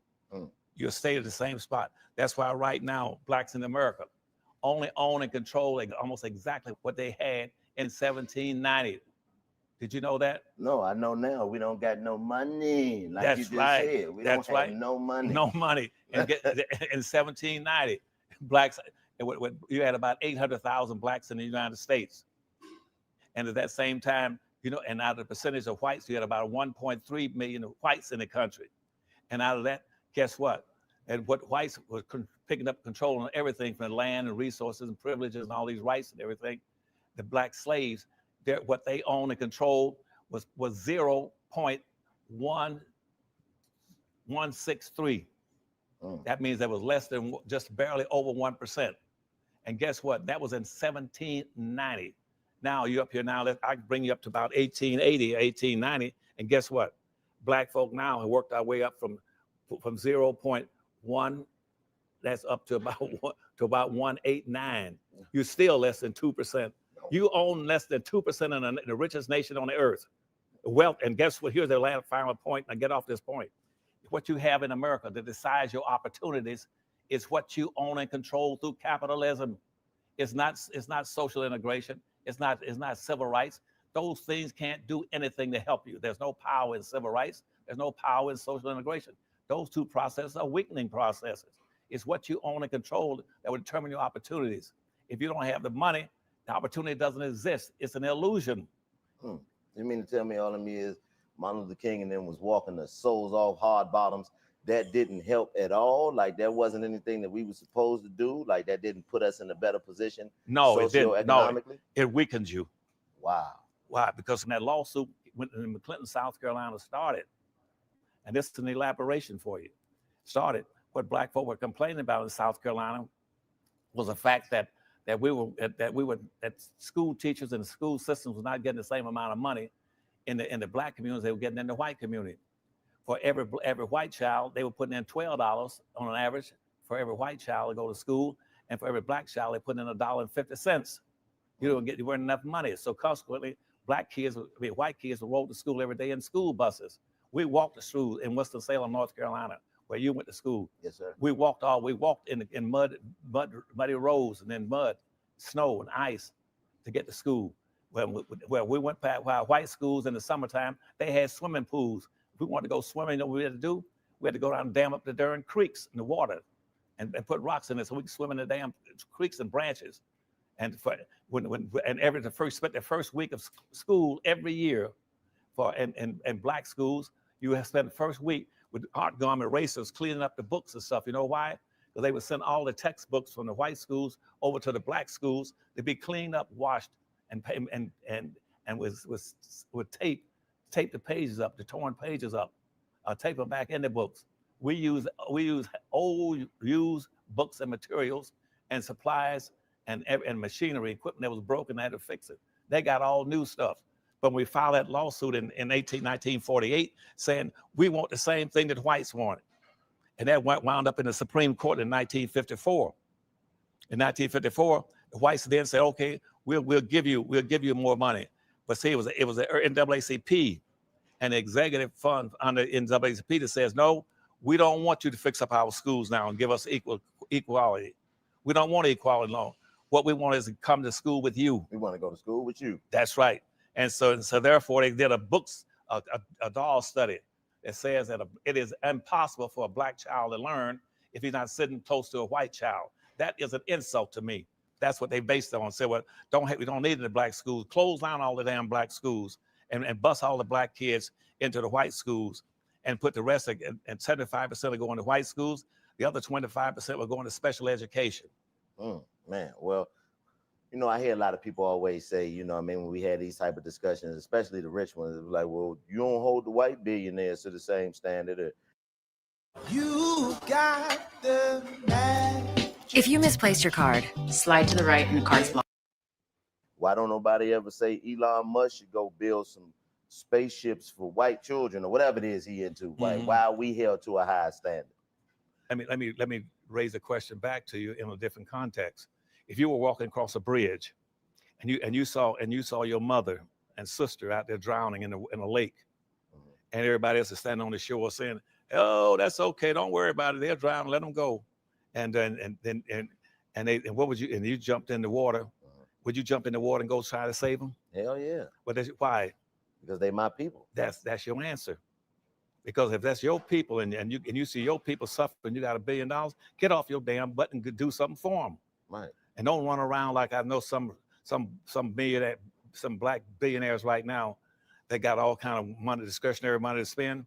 They'll go all the way to South Africa, someplace, and set up a girl for schools out in the damn jungle. Now, how the hell is it going to help the masses of black folk to go around into the jungles of South Africa, way off in the desert, and do something for those? Why don't you do something for some of these blacks right here in the United States? If you got $1 billion and you're a billionaire, do something in Chicago for all these black kids that are sleeping on the streets and no money, no food, no. That's where you see where the scam at. This highlights why he's smashing James Small. James Smalls is saying the opposite. Clothes. Go to Detroit, Michigan, where right now there 50% of the black kids who start elementary school in Detroit, Michigan today can fail to graduate from high school. And out of the few that 50% do graduate from high school, they're reading at a fifth grade damn level. Do something for them. Why are you going to run all the way to Africa to take care of them? First of all, take care of your own. Start at home. And don't use the excuse about, well, I'm a billionaire. Why are you asking me to do it? Because it's your people. That's why I'm asking you. See, right now, because of the maldistribution of resources that came up in the 70s, as I told you, in the 1700s by slavery, where 99% of everything of value was transferred into the white society. into their communities, their schools, their churches, into their businesses. And so consequently that everything the whites want is in their community. There's nothing in the black community. It's abandoned, raw, and deprived. And consequently, if I were in a given hospital, if you had a black child born here and a white child born in that same hospital at exactly the same time, you know what would happen then? What's that? That means that the white child would have everything he needs at birth because it's in his community, in his church, in his school, in his family, in his trust account, in his inheritance, in his will. But now the black kid was born come out having to fill out a W-2. It's that's crazy. right. Immediately. That's right, because see, in the black community, things that black folk have been forced to indulge in and to be pursuing and marching for and demonstrating, as you say, and wearing out shoe leather. You know what they were demonstrating for more public housing, for jobs, for welfare, food stamps, public school, and public housing, and anything that you cannot measure, and the black kid cannot inherit. A black kid can't inherit food stamps and welfare. I wish we could, though, Dr. Claude. I ain't gonna lie. I know that's not a good perspective, but you can't ooh, inherit. I wish I can inherit some food stamps, boy. See, you see what I'm saying? So consequently, so the white kid got everything he wants. In the black neighborhood, if a kid wants a job, he's got to get up and dress and catch a bus and ride over to the white neighborhoods and go to their business and look for a job. Right. We don't have an unemployment problem in America. We have a joblessness problem. Because everybody gets into a public office, what he wants to do is give black folks a job. A job ain't worth a damn. A job is not designed to change the wealth. You can't change wealth with having a job unless you're good as hell at stealing. You got to steal to be able to change. If you're going to change wealth with a job, you got to be so what you have to do is that you got to spend some money into building businesses for black folk. Black folk don't need jobs. They need businesses. Need businesses to build their own products and services and goods and opportunities for their own people. And do you think that the wealth structure in the black community needs to be dedicated to that? Like you think, like you said, that pool system, and you think the guys who have the most money have more of a responsibility to start that pool up, to put in the most, to be able to motivate the black people that are on a smaller scales, the ones that are living off the food stamps, that are living off the public housing, to motivate them to say, well, if this group of black men who have accumulated wealth in a system that wasn't set up for us have put this pool of money together, that'll motivate the people who might not have money but have that sweat equity that you talk about, to put the effort in to be able to make it work. I most certainly do. I think he's not only is he obligated, but it should be a mandatory thing for him to do. Because see all these other groups, they look out for each other. My Jewish friends, you know what they do? They look out for each other.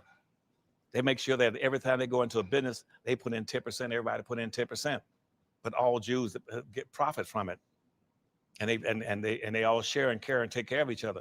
Black folk don't have a code of conduct. What's your code of conduct? It's not that we work together and pool together and live together and build schools together and have a special curriculum just for our children. Our curriculum is our goal is do your own thing.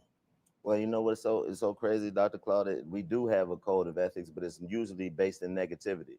Like, in these communities where we come from, we won't talk to the police. You know what I mean? That's a code of conduct, and you know what I mean? We want it's based in negativity. So I feel like if we can switch the negative aspects of the things that we come together for, then I think we might be able to make some progress. That's right. But the question is, for our people, why in the hell do you keep hiring non-blacks in your neighborhood as policemen? And then you start talking about them shooting you. Hell, if I was a police, you give me a gun, give me a license, pay me a salary, give me a club, and I see you doing some crazy stuff. Hell, I would shoot you too. What do I owe you? Money. Yeah, that's right. See, what they should be saying is that in your own communities, you go to a white community right now. I can take you right now. Some 100 communities I raised up in Winston-Salem and all down through Virginia. Yes, sir. In all white communities. I lived in all white communities. Guess what? They're gonna hire all black police officers in their community and give them a gun and pay them a salary, be over white folk. Why do you keep putting other people over yourselves? They want to know why they shot your butt. Okay, well, with that being said, are there any black celebrities with money that you trust? Yes. Okay. One of us, and I'll shoot. Ice Cube. Okay. I trust Ice Cube. He's got money. I can ask Ice Cube for something. I'm 9 times out of 10. I'm convinced he will. He was providing me with it. Kanye West promised me stuff. He hadn't delivered on anything yet. But, Kanye West. You and Beanie Siegel, apparently. Yes, but see, my trust level there is real low, but with Ice Cube, it's real high. Okay. So Ice Cube and Kanye. That's it. All right. Why should we buy into a system that requires you to exploit others? Because this whole time we've been talking about capitalism and it's just been exploitation. Why should we want to buy into a system that operates on those morals and principles? Because that's the only system you got going. And the other opposition is that, but you own nothing. Then you don't have to worry about it. That's called socialism, where the government owns everything. And the profit goes to the government. Yeah, see, if that were to happen, see, then black folk would become an island of socialism in an ocean of capitalism. See, for instance, Russia used to be a socialistic country. They're going capitalistic now. China was a socialistic country. They're going capitalistic now, where China, even when I was with President Carter, China was pretty much a backward country at that time, way back in the 1960s, 1970s. But now they're a leading nation where we used to have to lend them money. Now we are borrowing money from them. You know why? They went capitalistic. Right now, 57% of everything China produces, we buy it from them. And what we're doing now, they're taking the money out of this country and putting it in China. We were foolish enough to play a game about not being capitalistic. We gave away all of our industries. We used to produce about 97% of all the commercial products in the world. Now we don't produce a damn thing except maybe the silicon chip out there. Now all of our money is going to Taiwan, China. We buy 47% of everything that India produces. Taiwan, South Korea, all the shoes. We used to produce all the radios, TVs, movies, cameras, everything. We don't produce a damn thing now because we don't want to be capitalistic. You better become capitalistic. You got to be able to make a profit because you got to pay the people. So right now, people in those foreign countries that came in and starting in the 1950s, when we started moving away from, when we started integrating, and all those big major industries moved into third world countries. And now those third world countries got your money. We are buying products from them, and half those products won't even work. Man, well, how can we thrive under the capitalism? Like, is it possible? With that being said, you say it's the best thing for us we got going. How do we thrive in it? How do we as black people thrive under this system? We thrive because we get some surplus capital in. We pool our own money. We pool our own money, buy our own products or services. And we build our own factories and industries in our own communities. And in our own communities, we have not one single community in America that's black. Not one. Got a lot of black neighborhoods, no black communities. All we got are black neighborhoods. A black neighborhood is where you eat and sleep. A black neighborhood is like a bucket with a hole in it, pouring water and it runs out. Everybody knows you cannot be a competitive group with no communities. But right now, everybody coming to this country got enough sense to say, I'm gonna build Chinatown, Frenchtown, Germantown, Hockeytown. They build everything for their own people. And in that community, to qualify as a community, you must have three things. You must have a wholly independent economy that provides services, goods, and products, and jobs, and business and wealth-producing opportunities for your own people. That's the first thing you must have. The second thing you must have a code of conduct that tells you to buy from your own people first before you go down 2 miles down the road and buy it. And the last thing you must have elected officials that will represent you first and foremost before they represent everybody. Every time a black person runs for office now, first thing he says, I'm for everybody. And you shouldn't be running for office then. You need to go sit down and watch TV at home. Your first responsibility is to take care of those who put you in office. And then that's what you put your hand on the Bible for. And when you get sworn in office, you say this, I hereby swear on the Bible to protect and serve those who voted me into office. That's what Biden did. He swore an oath. But guess what? He got twice as much support from blacks than he did for any other group in America. And guess what? He haven't even mentioned the word black yet in a positive manner. And after the first year. Yeah, and see, you know why? Because black people put people in office and never demand anything. Right. That's your fault. You should never support anything, not a candidate, not a political party, nor a business that doesn't support you. Right. If it's not supporting you, don't support it. And see, other groups won't do it. They would take care of their own people first and foremost. And most of my friends, whether my friends are lawyers or dentists, they tell you up front, no, I'm gonna support the Jews first. That's what the Bible said. That's what John said. John said, yeah, I'll go off and preach to the world, try to save the world, but first I'm gonna save Jews. Even if this country gave us reparations, let's just say we got reparations, do you believe that it will actually help black people? Do you think it will close the wealth gap in America? I think it will close it some. won't be, can't control it completely because it has to be more than money. First of all, you have to include land and also access to resources. Like I just mentioned to you earlier about if you're going to build the first high-speed rail system in the country, and black folk are proposing it, and black folks have already designed it to run from the East Coast all the way across to Los Angeles. Why in the hell don't you put some of that money in this budget you got coming up? You're going to put $88 trillion into infrastructure. Why don't you put some of that money so black folk, for the first time in history, can own their own rail lines or have some ownership, along with whites on a high-speed rail system running across the damn South. Right, we can call it Soul Train. That's right. Well, right now we call it the Southern Flyer as an example. Right now, they got high-speed rail system across Europe, China, and Japan. And why is it the United States doesn't have one? If black folks propose it, why don't you put in some of that money to help build a black super rail system flying across the United States that can take you across the country almost as fast as an airplane? Right, Soul Train. That's the way it goes. That's what we got to get going. Why are we suspicious of black billionaires and black celebs who are flourishing in the capitalistic system? Because I guess in most instances, most of them tend to be too self-interested, egotistical, and in love with themselves. And I go across the country and find some of them, and I go by to check on them. All of them got 18-bedroom houses, as an example. 2 people living in an 18-bedroom house. It's got 3 swimming pools. I'm just telling you right now in Palm Springs right now, I go by there. 3 swimming pools, a waving pool, 2 swimming pools, 18 bedrooms, and living next door to Bob Hope and Brett talking about it, and you're a billionaire. No. Mm-mm. Dr. Anderson, I want to thank you for schooling me today. It's an honor to sit down and talk with you, man. We need this type of information. You are a staple in our community. I thank you for everything that you've done and all this information you've given me. You know, with that being said, I'm Chico Bean. This is Dr. Claude Anderson. And we salute to Claude, man. Always holding us down. So we know who doing the Pan-Africanism and who not. So now we finna hear about the Somali, exactly what Claude was talking about with all the immigration coming in. And America as a country is doing the same thing. They're coming after us. Donald Trump got elected. Immigrants are scared. So now Black Americans are doing their own thing. At the time, we're hoping that they would be standing up for us, being part of our coalition.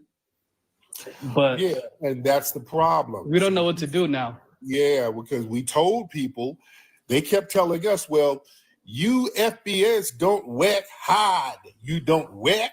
We came over with $2 and we were this, and y'all need to learn from us. It got real bad. And people got very arrogant, and even Jamaicans, they still do it. They still tell us, oh, don't come to Jamaica.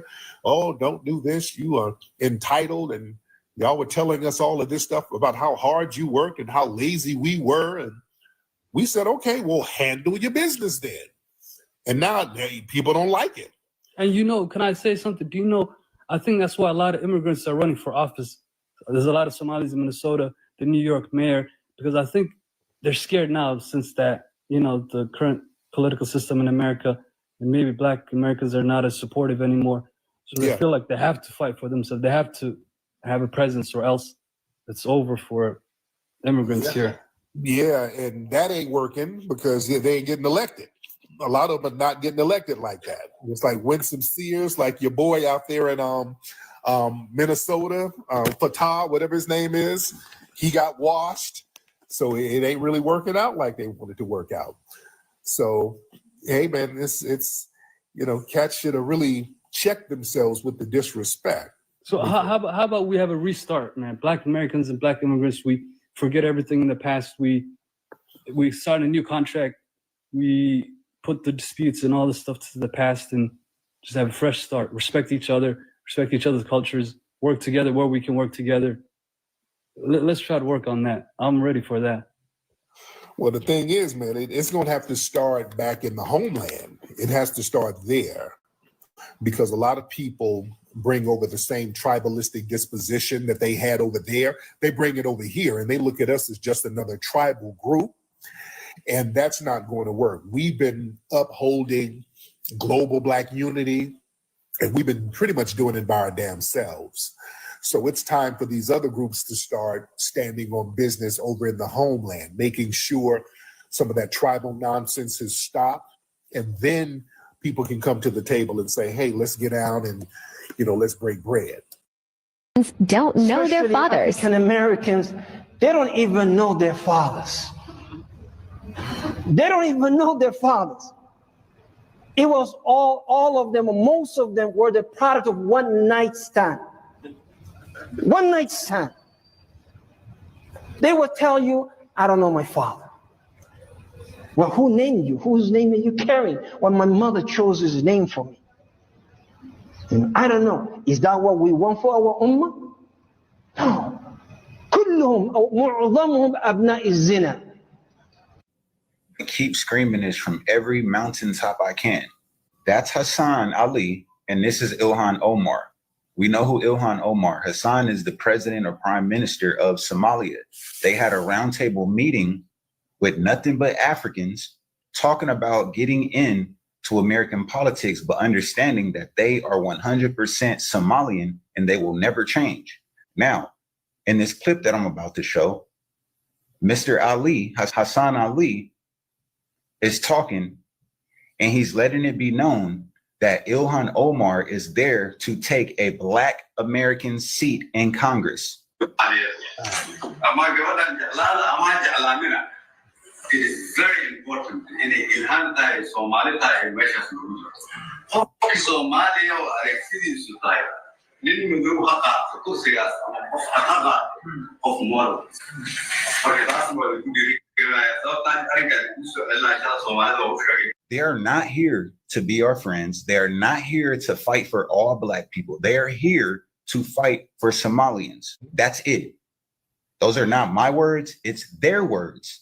It's their actions, right? So before y'all jump on here, look, just another jealous Black American. I'm not jealous of anything. We can't be beat. We're undefeated here. That's something y'all forgot. Mind you, this shit was on camera. So I want to know what y'all got to say about that. I already know that Black Americans have no allies at all. We don't have friends here. We don't have allies here, especially Africans. It's sad, but it's true. And it's not coming from us. It's coming from you guys, because you guys come over here to this country, automatically look at us as enemy number one. Then you get caught on camera doing this kind of shit. It's absolutely crazy, but I love when people show their true colors. Please tell me who you are so I can believe you the first time. Do you think you are getting out of the problem by carrying a loud boombox and playing loud music everywhere you go?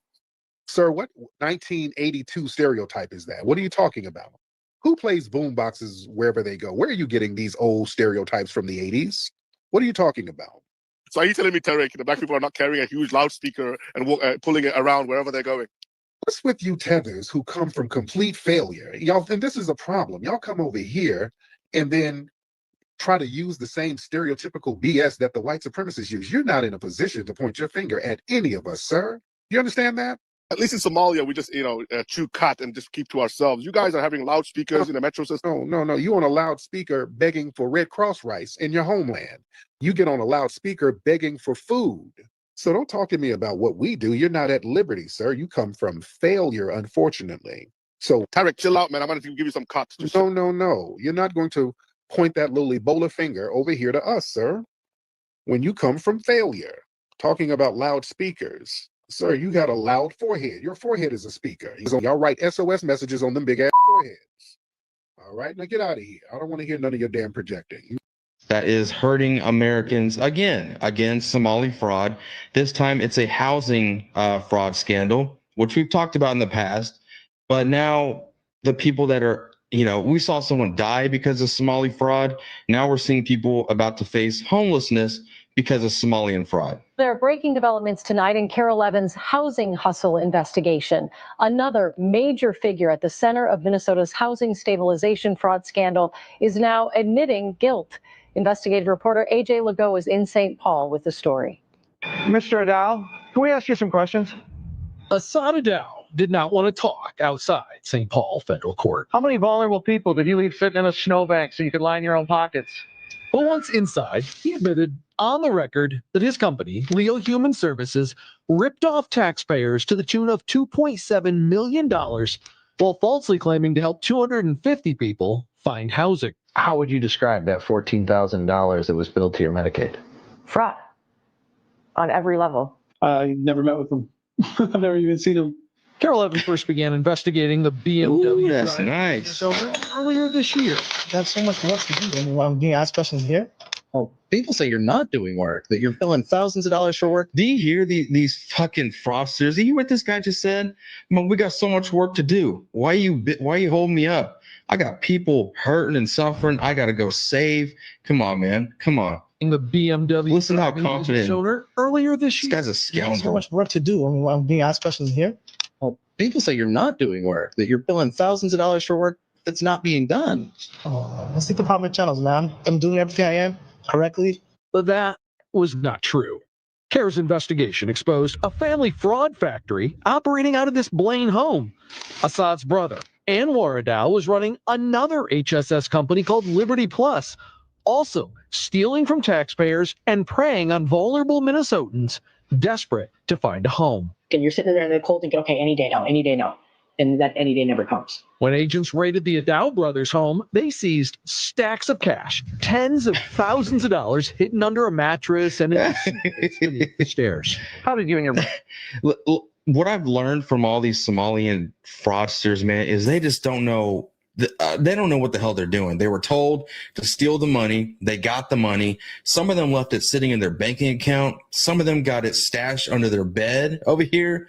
Others were smart, though. Others were sending it back to Somalia, and they were buying, property and stuff like that. But a lot of them were just leaving it in the bank account where, obviously America can just go claw it back, which we have clawed back a couple $100 million. But still, that's only a small portion of the $2 billion that we lost. So They get involved in this HSS scheme? As part of his plea deal, Assad admitted he used the millions he fraudulently billed to lease that BMW and buy property in. That's this dude who got arrested by ICE. When we see this, we know this is somebody else. He's not from our lineage. All right? Especially with all the little janky crimes. I mean, big head, chapped lips. All right, Dad, okay.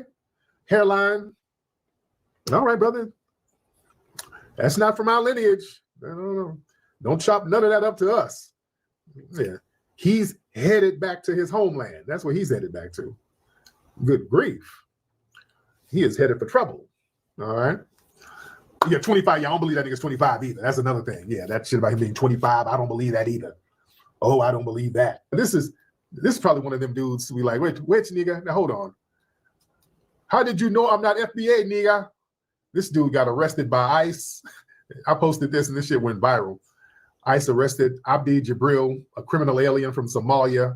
He has convictions from robbery, menacing, assault, criminal impersonation. He will remain in ICE custody pending an immigration hearing. Like, oh, no, nigga, I am FBA. No, dude, no. Family, we can tell. All right? Somalis are not terrorizing this nation. We are helping it thrive.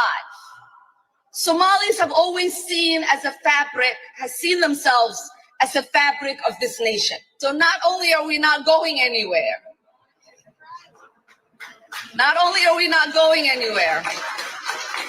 we are not going to allow anybody to make us feel less Minnesotan or less American. I don't know if y'all remember my timeline news some time ago when I was telling y'all how the Somalians were getting caught up like in a lot of crime in Minnesota, and how this black lady was like, I don't know what it is, y'all, but Minnesota kind of make you go crazy. So this guy basically is saying, hey, like the reason why they're doing that is because they lost Islam, and saying that's the reason why African Americans do bad stuff. And then said they're doing worse than us, like we're the bar for worseness, and that's the reason why we're all corrupt, and tell his people to do better than us. So y'all know I went to the comment section and I had to look at the stats for Somalia. He had a lot of nerve. Saying one thing Somalians have that we don't is Islam. Like, we don't have whole communities of Black folks practicing the Islamic faith. Why do we be on y'all man so tough? And we don't bother nobody. We ain't genocided nobody, colonized nobody, took nobody land. We don't have dancing boys. We don't be trafficking folks like that. We don't have forced marriages. All the stereotypes is finally breaking down because of these new laws exposing what's truth, especially affirmative action and welfare. Leave us alone. And by the way, I have a question for my fellow East Africans only. And don't fight me, because I know how you girls like to say that Bantus are inferior. Major breaking news. The Somali community in the United States are now facing a trough in the United States, whereby Donald Trump went ahead and actually said they need to be deported over fraud. He announced an immediate termination of temporary deportation in Minnesota, citing fraud.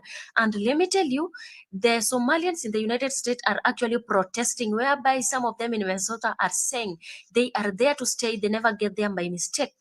You won't believe this. And according to reports, half of the Somali community in Minneapolis, Minnesota, got there by fraud, according to the Immigration and Customs Services. The allegation include fake marriages, fake documents, fake sponsorship, whereby a lot of people say they are doing business with a particular company, but when they try to cite on that particular company, they find it non and void, and some of them have actually visa overstayed. And according to reports, the operation targets specific cases identified by data, not the entire Somalia community. And let me tell you, according to other people, they're saying USCIC did not specify which community were involved in this particular fraud indication. Anyway, my Somalia people from Africa, tell us what's not happening. You have a choice. Would you rather live here or would you rather live in a Muslim country? I'd rather live in a Muslim country with my people. Would you prefer to live in America or prefer to live in Somalia? For me, I think it's Somalia. You prefer to live in Saudi Arabia? Yeah. Would you rather live in America or live in Somalia?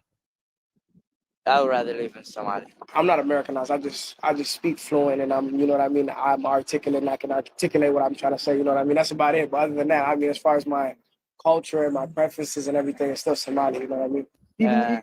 Even though here you have all the freedom and stuff like that? And even though I have all the freedom, I think life might be better in Somalia than here. because now you have the freedom of it, of practicing your religion while working and doing your other things. These Somalis in Minnesota, what's going on? Scam after scam. This Somali man scammed hundreds of Somali families out of $1 million.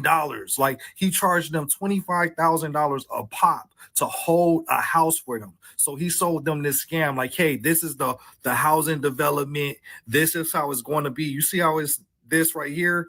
Yeah, it's supposed to look like this, but this is what it really looked like for a whole year, almost 2 years. Then the judge finally stepped in and was like, yo, this is fraud. You promising these people these homes and you haven't even dug into the ground yet. It's still grass. And they try to catch up with this guy, and he already packed all this stuff in a U-Haul truck and bounced, right? So now these Somali families are like, man, is he going to give us our money back? Because mind you, he charged them $25,000 a pop, each Somali family, and sold them a dream, excuse after excuse. And he had another fraud before this fraud, right, where he gave out a fake check to another Somali family, claiming that, yeah, I'm gonna pay you back, but it was a fake check. And this is all connected to Feed the Future. The Feed the Future $250 million scam. All this is connected, man. These Somalis, they done found a money glitch in Minnesota. Crazy. I hope those families are able to get their money back, though. It's nothing like being scammed by your own, right? Hello, family. Hope you're having a wonderful day. Sending you all lots of love out there. It was a beautiful day today. So it was this evening or night, depending on where you are, where you're at, or even the morning. I hope it's going great. We're going to get into it. We're talking about the Somalians who are now, I understand, allegedly asking Foundation Black Americans, American Black Indians, and the Israelites, the Black Israelites, for help, because now they're going to be deported. But before that, listen to this, what they would say about us. And the immigrants kind of wonder why we are arresting. Listen, check this out. What country are you from? I'm from Winston-Salem. Somali says Black Americans don't know their fathers. African Americans, they don't even know their fathers. They don't even know their fathers. It was all of them, most of them were the product of one night stand. One night stand. They would tell you, I don't know my father. Well, who named you? Whose name are you carrying? Well, my mother chose his name for me. I don't know. Is that what we want for our ummah? No. كلهم أو معظمهم أبناء الزنا. Keep screaming it. But now that this is happening,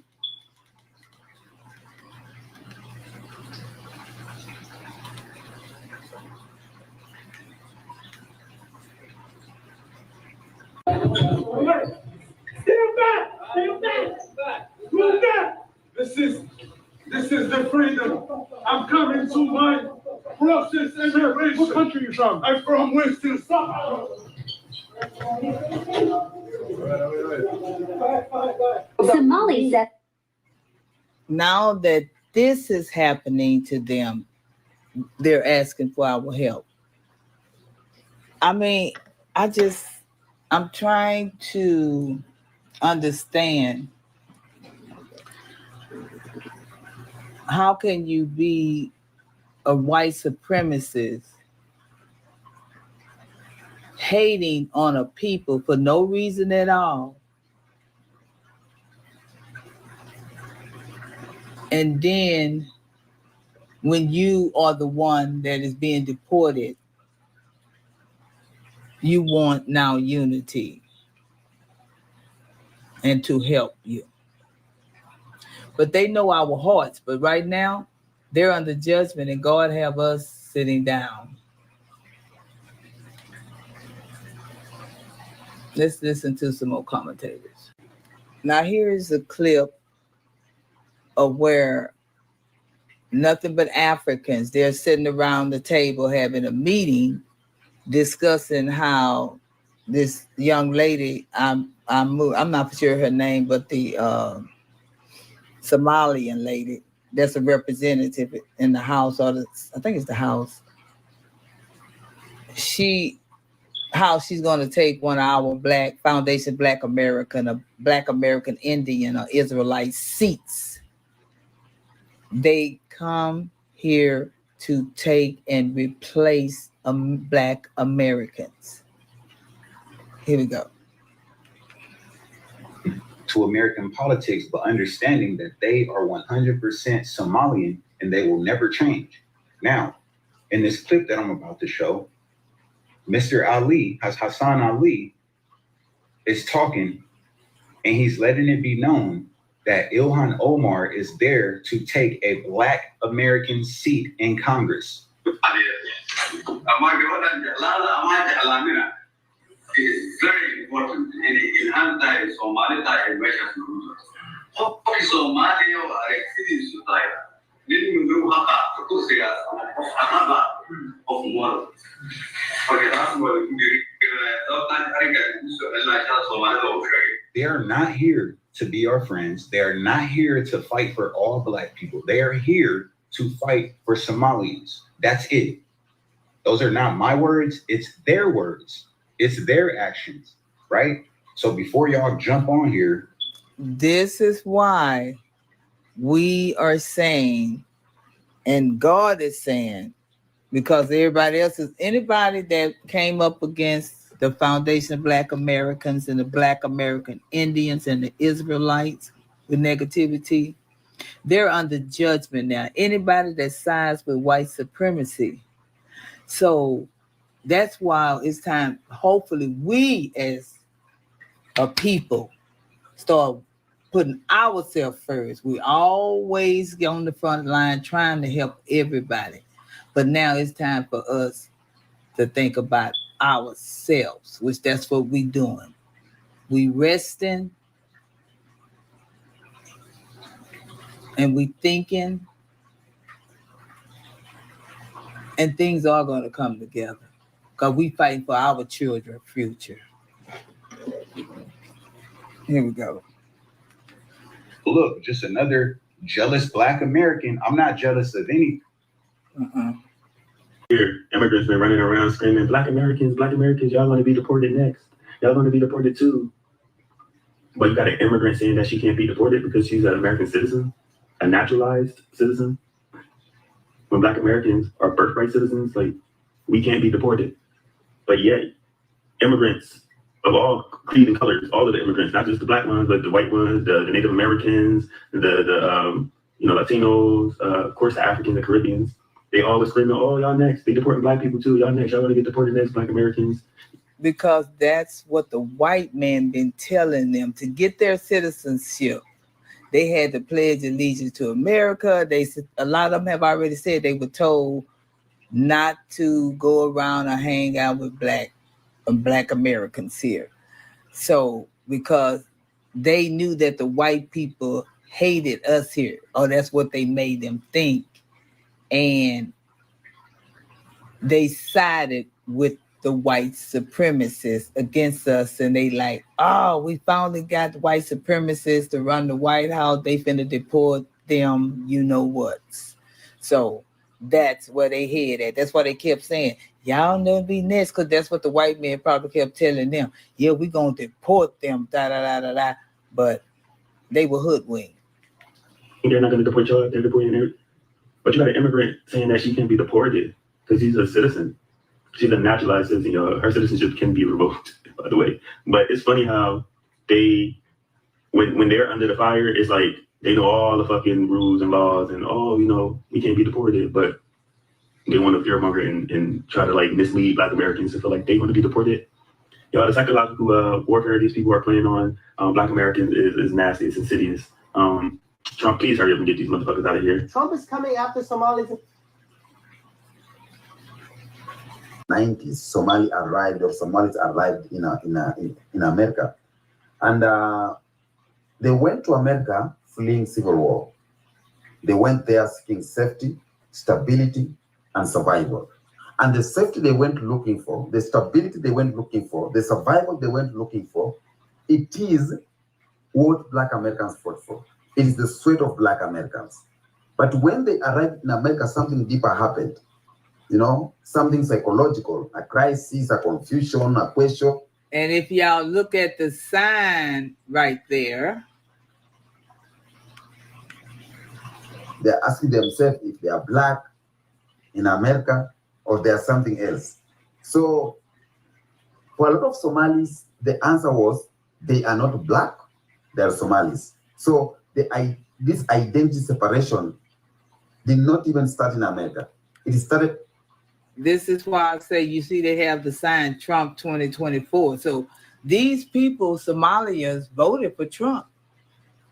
They thought we was going to be deported. And now they upset and disappointed because the white man don't keep his word, but as the Indians. Family, like my video if you like it. Share it if you agree, and leave your comments. And thank y'all for your support. Love y'all. Bye. All right, so here's a group of people who just don't learn. They have anti-Black sentiments. They don't like America. As you can see, they prefer their own homeland, but yet they just want to be here so they commit scams and get by. So these people are begging Black Americans to basically help them out so that they can get back to the States. That ain't going to happen. You got 4 more years of Trump. It ain't even over yet. The party has just got started. We already know third world countries, bro. It's over with.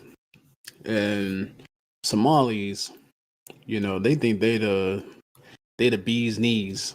All right. These are the biggest scammers. I think like they come to second place to Nigerians. They even scam their own. Give them the chance. This man said, "Hey, put it." I mean, it is right. That is real estate. That is real estate. 101. You can put 25,000 down, right?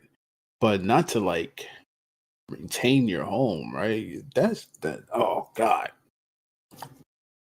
Coming from someone who has like 15 years in the real estate game to know that this person is using that method to scam, and they just found so many loopholes in Minnesota that they were just food scam, EBT scam, marriage scam. They were just scamming. Like they were just trying to push their way into the United States.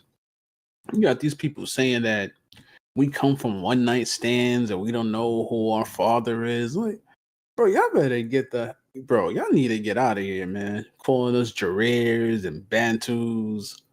They call us monkey. They call us the hardy art. And then just like any other African, they call us farm tools, our babies, all types of crazy stuff. And it comes from them. And if you don't believe me, you can go check out all of Tariq Nasheed's lives. You can go ask other people who heard it themselves. In fact, there's somebody I know at the very beginning when we started noticing their anti-blackness, their hate, their racism. She documented everything, and I got it. I'm gonna post it in a post so you can share this with your friends and your family so you can understand like, yo, these people do not like us. They are not like us. They don't want to be around us. They have anti-Black American sentiments. They just want to use the name so that they can get their benefits.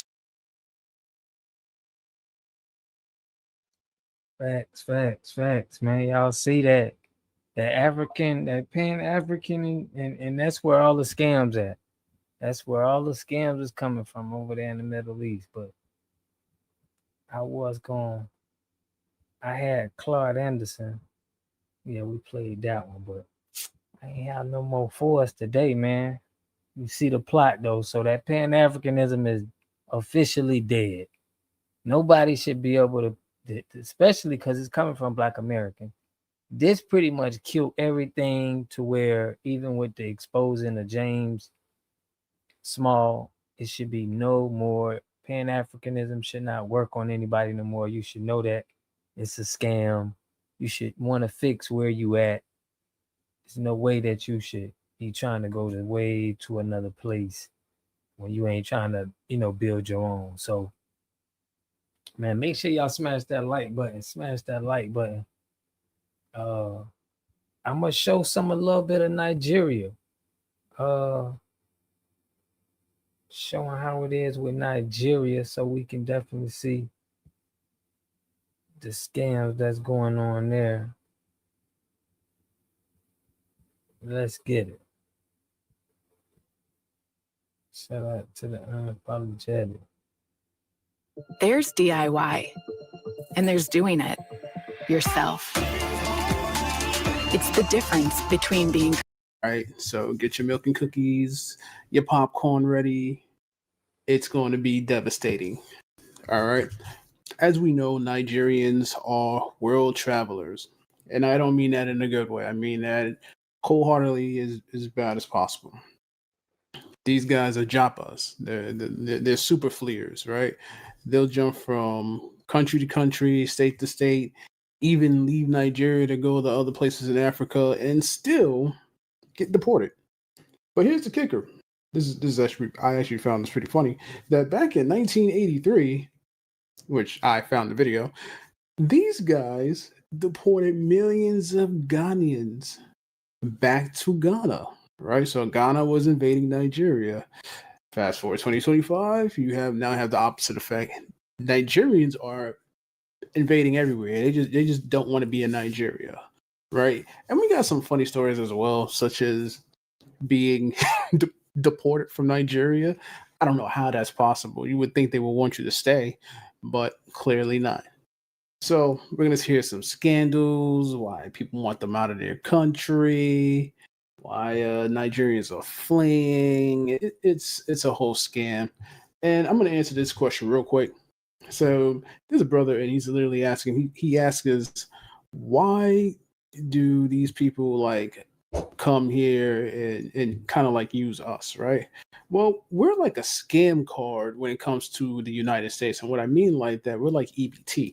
If you say that you're black or African American, well, you get benefits, you get incentives, you have a reason to come. And that's why a lot of these people come here, particularly Nigeria. But like, listen, these world travelers, they get kicked out of everywhere. India, Switzerland, Germany, of course, the United States. We all know that. Other places as well, even Japan. So, without further ado, here's the video. I hope you like it. Enjoy. It's a human exodus seldom seen on quite such a scale. These are among the last of the estimated 2 million aliens expelled over the past 2 weeks, trying to beat the Nigerian deadline. Most of them are Ghanaians. Here on the border, 60 miles from the Nigerian capital of Lagos, they face another trek across the West African states of Benin and Togo before reaching their homeland. They were encouraged to come here when Nigeria was rich with oil to fill the jobs the Nigerians didn't want or couldn't do. Now they've been kicked out without warning, blamed for everything from Nigeria's soaring unemployment to the high rate of crime. Offered little or no assistance by the Nigerian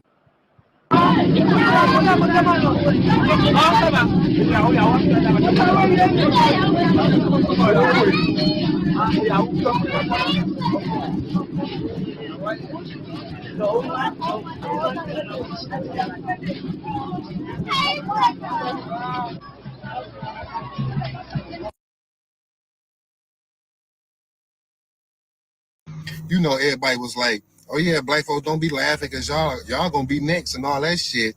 When they were talking about when the ICE was deporting the Mexicans and all that, I didn't know they were talking about Africans. I thought, when they say black people, they put us all in one group and shit. And I be seeing people talking about, so no, not the Native Americans and not the, black Americans and all that, but the Africans, yeah, I ain't know y'all talking about them.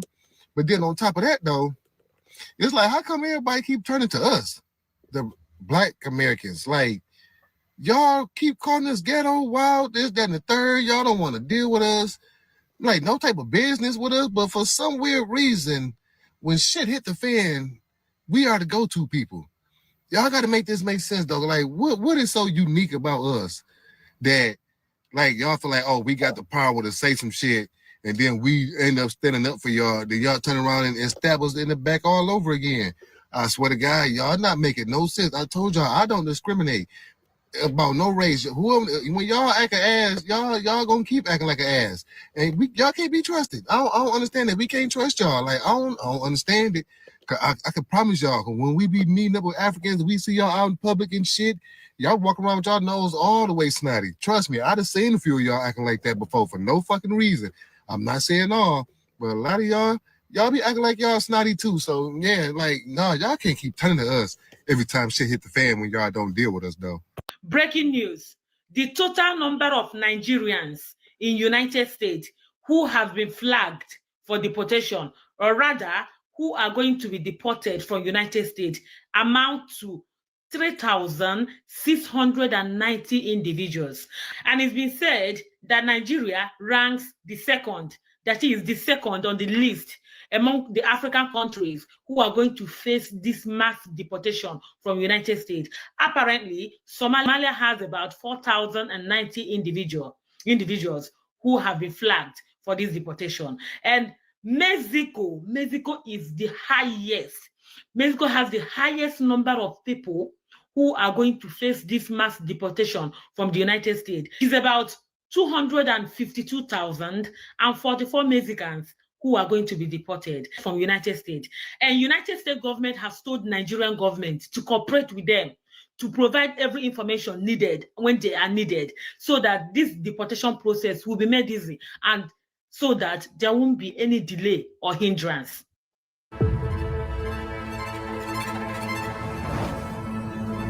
If you can't quit the P word or you're constantly bombarded by lustful thoughts, I want to let you know that scripture. Migration matters now. Germany and Nigeria are in talks to speed up the return of 30,000 undocumented Nigerian migrants currently in Germany.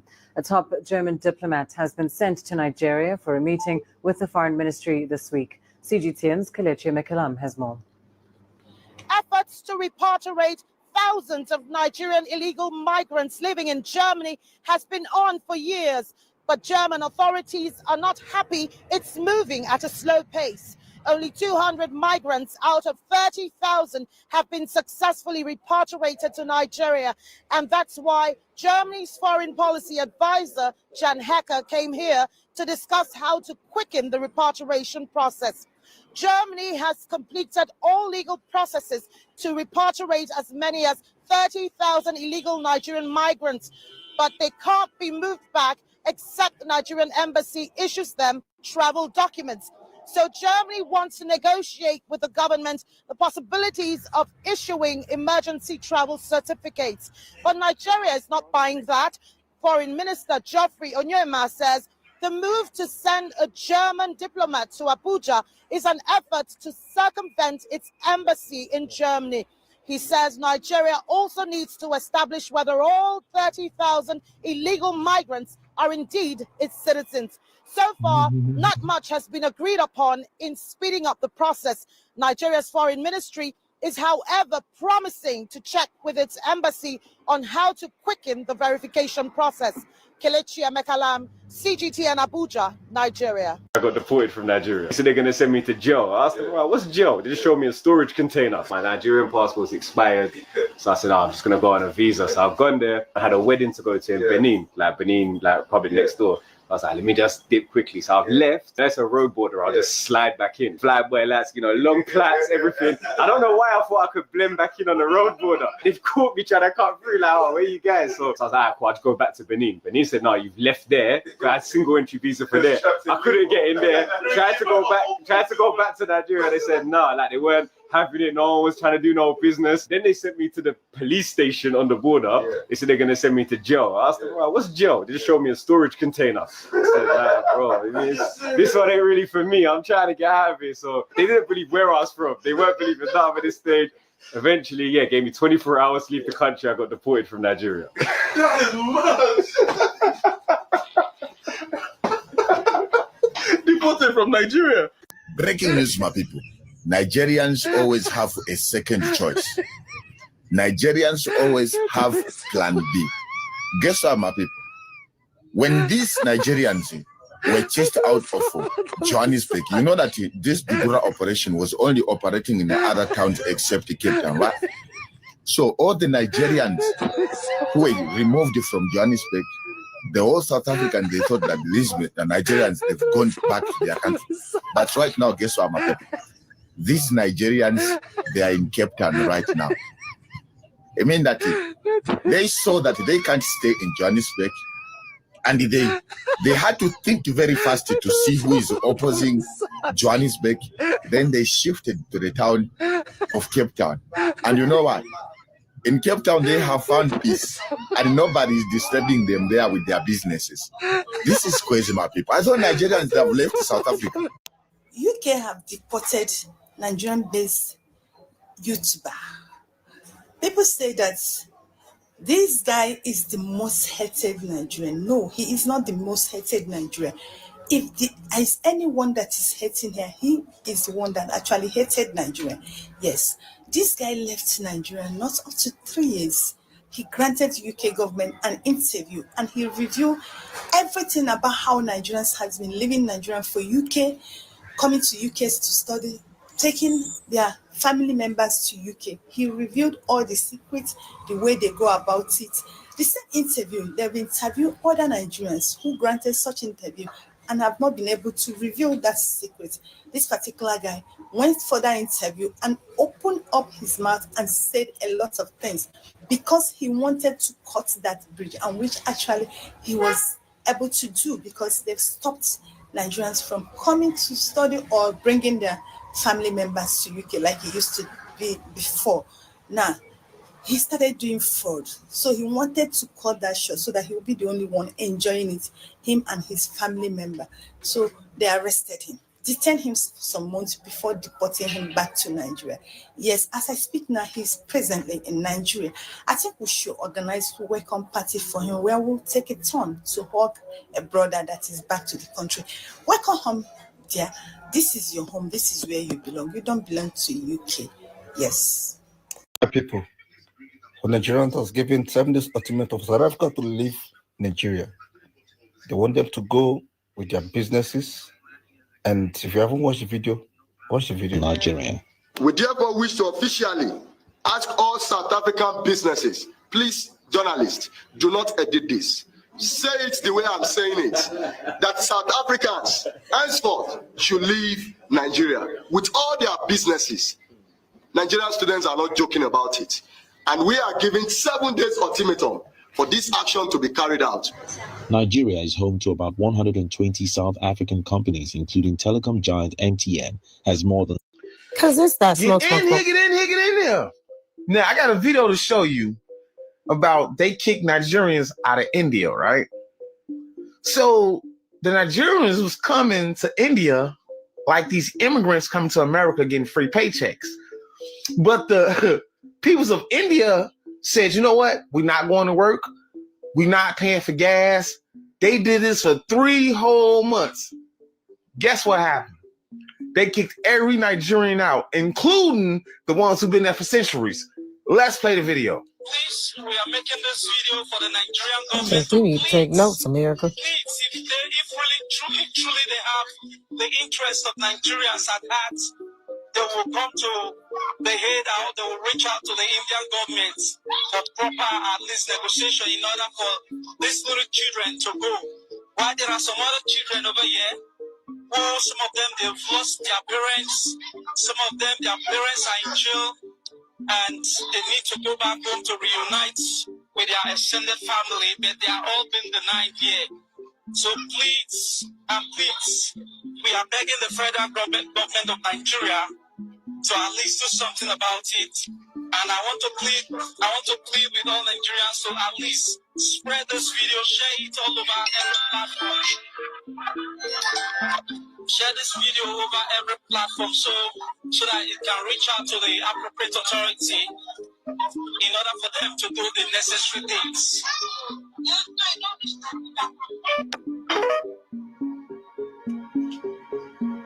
Definitely. Arrested a Nigerian. He's the one that is actually a main runner here as well. So he actually is taking us now to the main place where they are pouring some of these things as well. While we were here, calls came in. I won't tell you who they directed to. And we're saying that those people who are calling these drug dealers here, we are seeing their numbers. Yesterday, we saw a lot of numbers of high-profile people. But I'm saying that they must be careful. We've got them. We are submitting them to the province. While we're still standing here, a call came, and you saw it. But really, it's a very sensitive matter. We can't say it here. So whoever is there protecting these people, law enforcement, when we nab these people, we take their phones and we see the numbers that are calling. Others, we do call them and they come here and then they just go and then leave. So they must be careful. But the undercover unit of ours here, all the spooks are around the area here, and we've been gathering lots of information, the intel. It's almost been 2 weeks, about 2 months now. There are 2 major drug dealers that are operating here. The one that we've arrested yesterday with the crystal meth. Now our informers told us that now the other one, he's actually on full swing now. He's taken all these other areas there in Midrand. We are not sleeping tonight, so we are ransacking Midrand, and I'm not going to tell where we're going right now.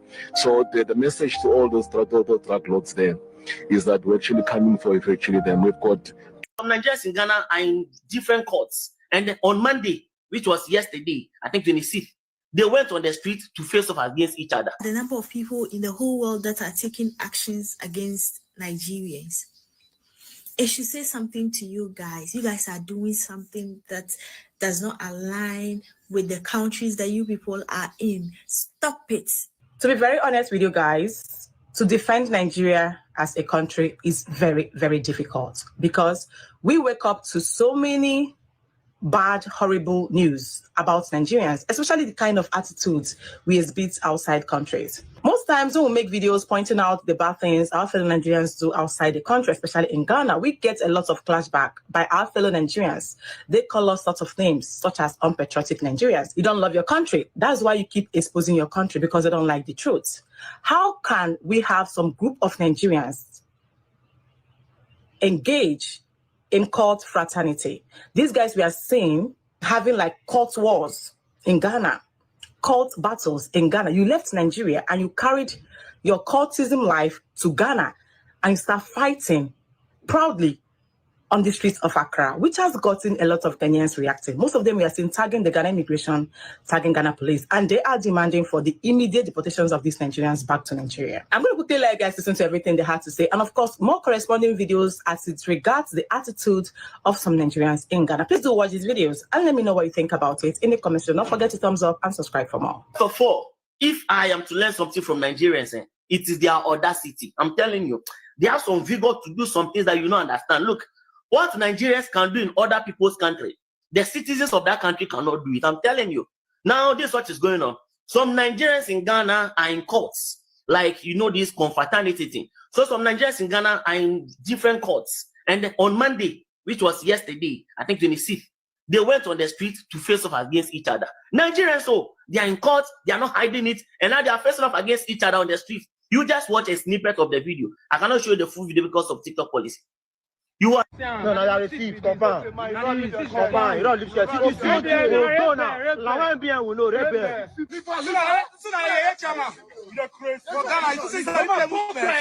You hear the language. You see how one person's dress is soaked with, In Ghana here, you dare not even say you are in court. Talkless of you even meeting each other on the street. And now in Ghana here, these Nigerians are in Ghana here. They are not afraid. They are in court. They are now facing each other on the street. They are attacking each other. Bro, the audacity to do that. This is what you are talking against, though. This is what you are like, bro. You are in Ghana and then you are in confraternity facing up against each other. The audacity, bro. And in Tamale, now the Tamale chiefs, the Dagmo, is wanting them to mind their own business because they want to start interfering in chieftaincy issues. You see them, you give them small, they won't make them big. Hey. So that's what is going on. So Ghana police, Nigerians in Ghana, some Nigerians in Ghana are in court and they are facing off against each other. If you go to Adenta, you see them, they arrest all of them. Catch all of them. The audacity.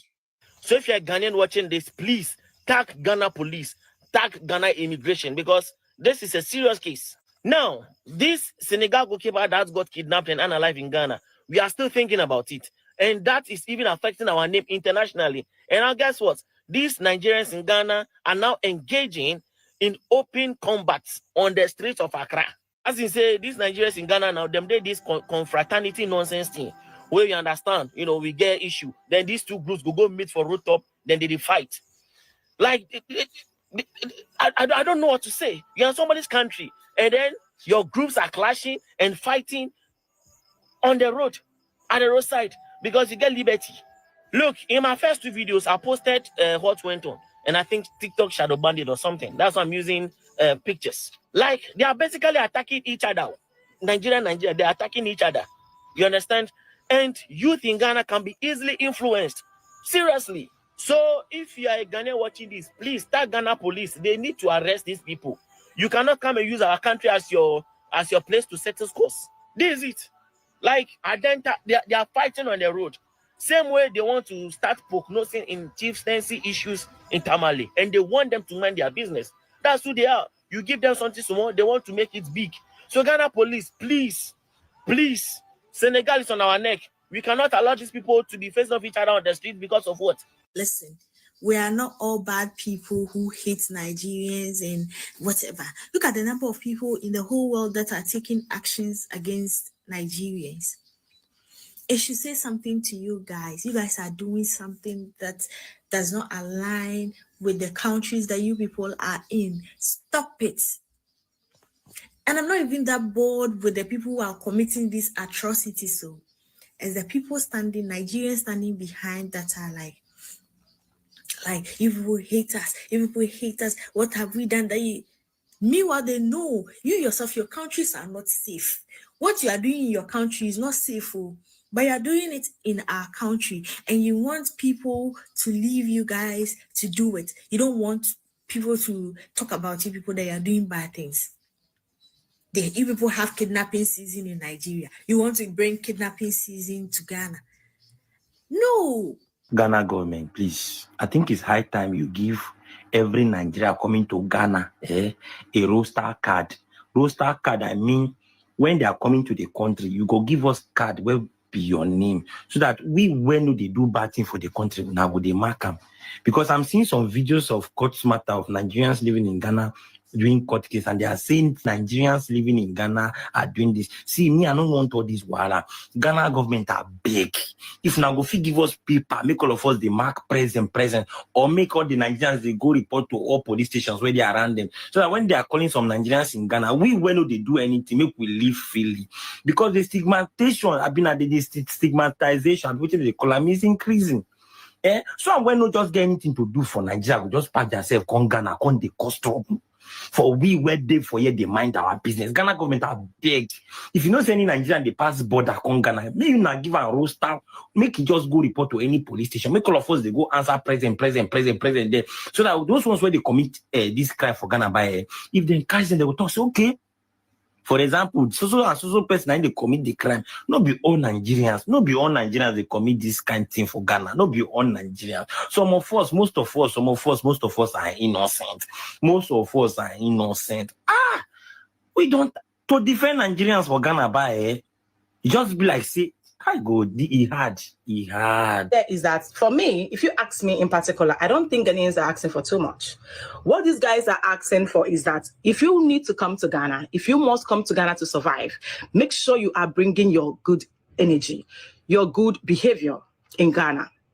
I know that everywhere is red right now. I know that surviving in Nigeria is horrible, but how can you leave Nigeria to Ghana? And I know that when you are going to Ghana, you never had in mind to start probably doing sort of cultism and all that in Ghana. Probably went to Ghana because you wanted to do your business. And how come you went there?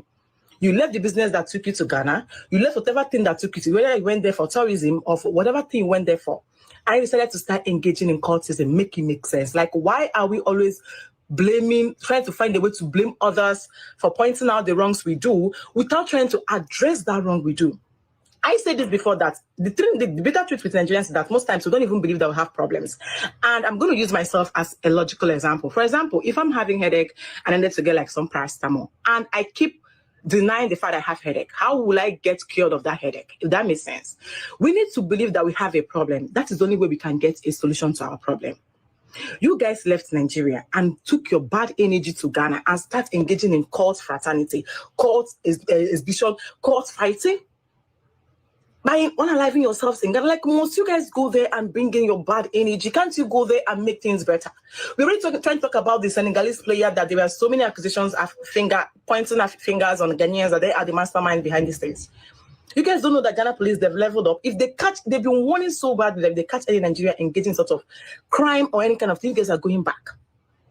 Now, you guys started to start exhibiting cultism in Ghana. You can do better. I'm not here to tell you not to do your cultism, your behavior, because it's who you are. But why bring him to Ghana? Why fighting boldly, proudly on the streets of Accra? We know how bad even Nigeria details cultism.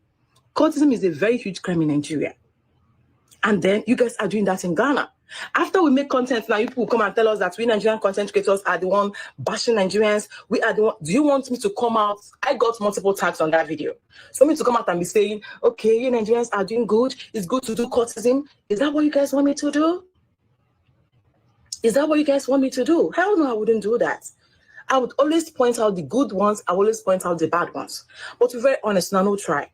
You know, no try. Like, make it make sense. Everybody's talking about it. Even some Nigerians, innocent Nigerians living in Ghana, have been getting so many backlash, so many criticism, so many name callings. So they can't even do their businesses anymore the way they want it because of the bad energies of some bad Nigerians and the terrible things that some Nigerians are doing in Ghana. We can always do better. In as much this video you might not like it, but we can do better. Carry your negativity back to your country. You can do whatever they want to do, but why Ghana? Why always in Ghana? What in Nigeria in Ghana, man? Nigerians and other nationalities. If you are here illegally, you must leave Ghana. Yes. You must leave Ghana. Ghana is not safe. We will deal with you people in our own ways. I go left for you. One thing there, our Nigeria, the Ghana. Our Ghana say protest by one of every Nigeria. But because the concern me nígbà ẹjọ́ bẹ́ẹ̀ bá ṣe ẹ má dẹ́sẹ̀ kó ní kálukú máa gbàlú ẹ̀ lọ ni o. Kó ní kálukú máa gbàlú ẹ̀ lọ torí Lagos State báyìí àti ẹ̀tí ìrìlẹ́gbẹ̀lẹ́ tó wà Lagos State báyìí kò tẹ̀tí tó wa. Ẹ bá tó wá kóra níbẹ̀ láti Ghana tẹ bá kóra yín dédé rẹ̀ báyìí. Táwọn lálọ́ọ̀dù ẹ bá tó wá rí i pé Lagos State ti ṣókì báyìí. Wà ládàra ẹ̀sìn wọ́n sì ń gbọ́ wọn wáyé tẹ́lẹ̀. Wọ́n lè máa gbó 3 months. After 3 months jáde wọ́n tún gba ẹlòmíì. Wọ́n tún gba agreement commission. After 3 months jáde wọ́n tún gba ẹlòmíì. Kó ní kálukú máa gbàlú ẹ̀ lọ ni o. Kó máa gbàlú ẹ̀ lọ. Èkó tí tó wá gbé o. Normal, let's talk about Ghana. Ẹlòmíì máa jẹ́ ní kọ́mẹ́tẹ̀ẹ̀tẹ̀ ẹ kí ló ń ṣàwọn Ghana gan. Ìgbà kan wọ́n gbá wọn Ghana ṣe fún ọṣù pẹ́tì mọ̀. Ọmọ ènìyàn níyàn tó bá jẹ́ ní ṣé ẹ̀ ní revenge ni. Àwọn ọmọ ọpẹ́ wa tó ń tẹ̀ka tó ń ṣe yahoo. Tá bá bèèrè lọ pé why kí ló tẹ̀ ń gbá òyìnbó? Wọ́n máa ń sọ wípé ọlá apá àwọn òyìnbó ẹ̀ náà àwọn ló kó àwọn fọ́fadà sí wọn lẹ́rú. Pé wọ́n ń gba ẹ̀san padà. Wọ́n ń gba owó tó yẹ kán sọ fún àwọn fọ́fadà sí wọn òun náà ń gbà padà lọ́wọ́ yẹn. Ẹ̀san ni ọlọ́dọ̀ pọ̀ òbí mọ méjì bọ̀ tó ń bí ẹ̀san. Náà ẹ ti gbàgbé Ghana must go. Náà ṣé ẹ ti gbàgbé Ghana must go báyìí. Ṣé ẹ mọ ọkàn tí ilẹ̀ ẹjọ́ àfojú Ghana rí ṣá? Kò tó ayé Ghana nìkan bọ̀ Ghana pọ̀ nù. Normal due to history torí ẹni tó bá bá ìtàn abáàrọ̀ bá ní bá ìtàn. Ṣọ́mi òye Àjáwé state ní gbogbo wọn sásìn gbà yẹn. Normal due to history ní o. Àwọn gbọ́ tí àwọn Nàìjíríà mi tó lọ bọ́ọ̀sì wọn mọ́lẹ̀ ó yá àtàn kó wọn. Wọ́n kó wọn kọjá bọ́dà wọ́n ní sẹ́mẹ́tì náà já àwọn Ghana yìí sí. Bọ̀kọ̀yé Ghana nìkan àwọn Togo díẹ̀ wà lára wọn àwọn Senegalese díẹ̀ wà lára wọn àwọn Benin díẹ̀ wà lára wọn wọ́n ní sáìdì ibì kan bí akínní kan àtàbọ̀dà àṣàbọ̀ sẹ́mẹ́tì níbẹ̀ ọ̀pọ̀lọpọ̀ kú lára àwọn tó ti lóyún nínú wọn inú sẹ́mẹ́tì náà bímọ fún náà bímọ sí àzìn àìmọye kòkòrò àìmọye àìsàn wọ́n ní wọ́n wà bẹ́ẹ̀ bí tú. An information from some people in the town that's around Alugubemeta area, Shobri area, of the presence of some nationals. Now, let's get into the video. If today's your first time, don't forget to like, comment, subscribe, and share the video. My name is Kweku Africa. Let's get into it. Now, this is the penultimate number, and it's number 2. At number 2, I present to you Kweku Africa. Wow! This guy has a thunderous voice. Like, when he speaks, you want to listen. I've been able to watch a couple of his videos, and then I sincerely will tell you that he makes great impression in whatever content he's going to present. Thank you so much, Mr. Kweku. Keep up the good work. South Africans, listen. Germany is set to deport 14,000 Nigerians. They are in preparation. They are talking, they are planning. The plan is already underway. 14,000 Nigerians. Do you know what I'm telling you guys, South Africans? Learn 1 or 2 from these people. Learn 1 or 2 from Germany. Learn 1 or 2. Germany's, they are sending them over. They are sending them back to the country, to the motherland, to the fatherland, Nigeria. So this is what I'm encouraging you guys to do. Do you get what I'm saying now? That's what I'm encouraging you guys to do. Don't take laws into your hand. Don't unalive these people. They are our brother. We love them. Send them back. Okay? Send them back. Most especially the undocumented ones. Send them back. Germany is sending 14,000. 14,000. You see? Those people can be useful in our various farmlands. So yeah. Send them back. Send them back. Catch them and send them back. Simple. Thank you. Guys, Libya has moved over 18 undocumented Nigerian migrants from the City Immigration Detention Center to the southern city of Sabah, where they were expected to be repatriated. 18. And this is their picture. Please do, Nigerians. Una know they hear word. Una see they travel to Libya. I've said this countless times. Stop traveling to Libya. Instead of traveling to Libya, please, it's better you go back to your village and do farming. It's very much better. Libya does not want it. Are you people not on this word? Don't you see, testimonies of people, victims of this Libya? Una still they travel to Libya. Una still they travel to Libya. Why una know they hear word? This is becoming embarrassing. Libya of all places, they deport una. Not be say they gave, like, to be honest, it doesn't want it. We know Nigeria is bad though. Nigeria is bad. Nothing is working in Nigeria. But please, instead of Libya, please stay with us here. We wait there, Nigeria never die finish. Oh. We see they both, they hustle, they struggle, they go. Join us on this struggle, on this fight. This is why we are calling for what, like for to be united and demand for good governance, a working system. Not to be divided and be traveling all around the world to die. Sasa we makampe nisaka bi anopo we are breaking news about Jim, this was what Ghanaians youth are fighting after. And you said no. We are fighting this case. You did not even mind us. So you are importing them more. Well done. Now, did you see the disgrace you people are bringing to Ghana? Do you see the disgrace? Your people, your family members, your family members that you say they are Nigerians.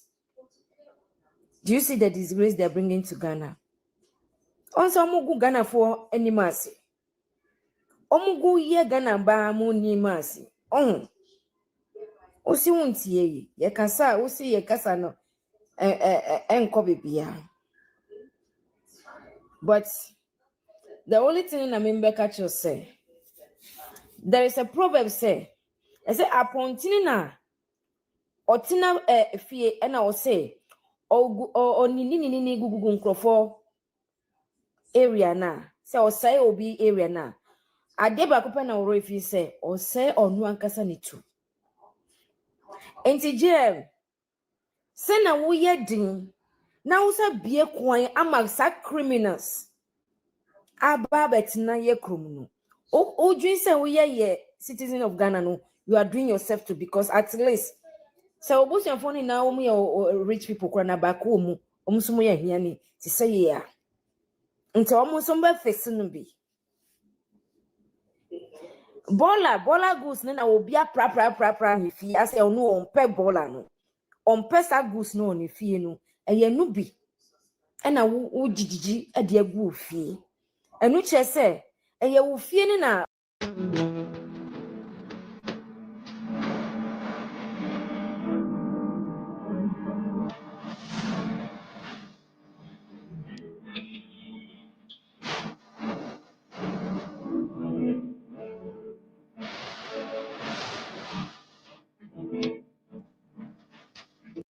Aremu Adegboyega for smuggling counterfeit ciphers worth over $100,000 into the country through an unauthorized border route. So this our brother smuggled over $100,000 worth counterfeit in cipher to Ghana.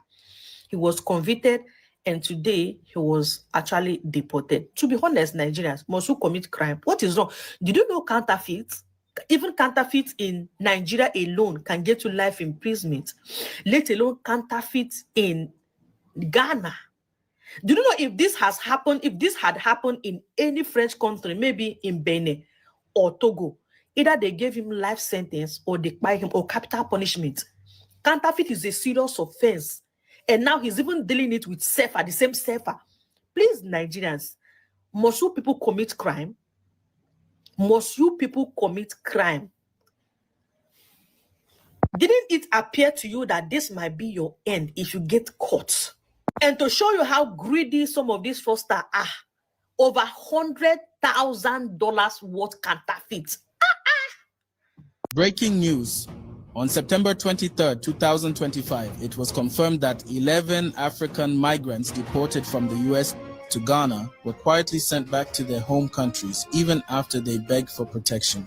These included 4 Nigerians, 3 Togolese, 2 Malians, 1 Gambian, and 1 Liberian. They went to court in Accra, warning they'd face torture or persecution if returned. But over the weekend, their lawyer says they were secretly flown out. Some are now hiding for their safety. And here's the question we must ask Ghana's government. If you already plan to deport them straight to Nigeria, Togo, Mali, Gambia, and Liberia, what was the point of taking them in the first place? Why not let the US deport them directly? Was Ghana used as a transit ground to bypass international law? Family, what do you call this? Is this justice, betrayal, or something worse? Drop your thoughts in the comments, share this video, and follow for more updates. One woman will deport her husband for Switzerland. Don't go back, they beg the man for Nigeria. Now, guys, make una listen story day. So, according to Mommy Stella TV, we share this story. Now, I page I posted this story. She said there's this woman for Switzerland will make Switzerland authorities deport her husband because she claims that the man not they treat her well. She can't move on with another man. Then that man where she move on with can't collect everything where she gets. Everything where she don't work for Europe, the man comes collect and you shall throw. I don't know whether the man puts automatic, but they collect everything. He shall collect everything from the woman. So the woman can spend 2 years. You know, see who be like the man when he deport. Now so she buy tickets. She go Nigeria.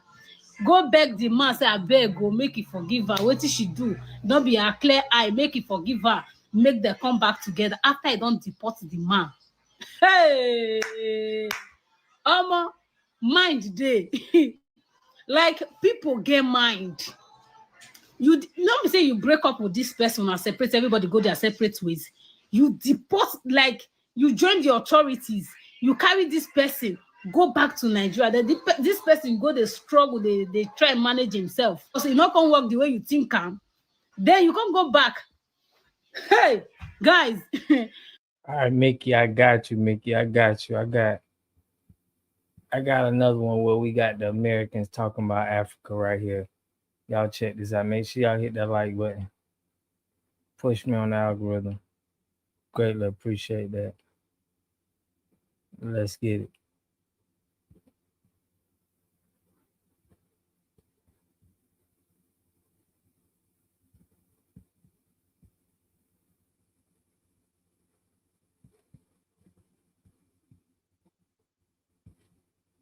Ooh, I can't hear that.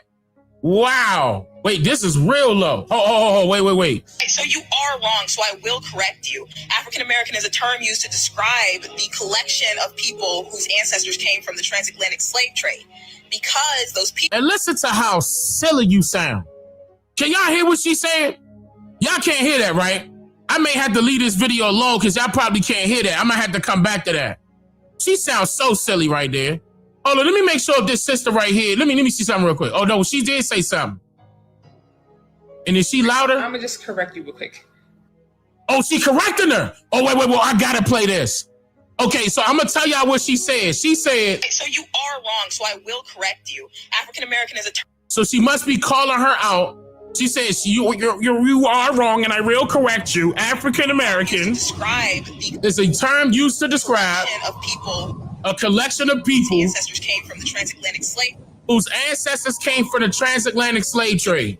Because those people got so mixed up in what tribes those people got so mixed up from and what countries they were from, and it wasn't any one way to decide. And it was what? Oh my God, bruh. Stop! Hey, it's some fools on TikTok. That's why y'all begging me to cut to TikTok, because of fools like her. But I hope this sister right here. Hold on, let me. Hold on. All win with a collective African American, and you don't describe someone from Nigeria or someone from. All right, so I'm gonna just correct you real quick. We all didn't just decide to collectively go with the term African American. Let's start there. The term. Oh, please be right, sister. Please. I'm scared. I hope she gonna cook her, please. American is a political label that was coined in the 1980s. Yes. And pushed on us publicly by Jesse Jackson. Oh my God, thank you. Oh my God. Oh my God, thank you. What is her name? I'm shouting her out right now. What is her? Is this her name? What is her name? Miss Nelly? Miss Nelly. Oh, Miss Nelly, listen. I hope that, hold. Nelly? Y'all saying Nelly. Miss Sister, Nelly, listen. Big hug, sister. Oh my goodness. I was worried for a second. Thank God we got some goddesses out there. Woo! Okay. All right, let me let her, oh man, hey. Oh, that was a sign of relief. Thank goodness. Okay, go ahead, sister, go ahead. The term African American is a political label that was coined in the 1980s and pushed on us publicly by Jesse Jackson in 1989, long after the reclassification damage was already done of our indigenous ancestors. That term was later adopted to fold in every other melanated group. They cropped us all under one label to erase our lineage and erase the distinction between those who were already here and those who immigrated. Oh my God. Oh, thank God, bruh. Thank God, bruh. Thank God. Oh man, thank the source. Thank the creator, bruh. We got some gods and goddesses in the building, bruh. Over on TikTok. It's up. Man. And on YouTube. And on Instagram.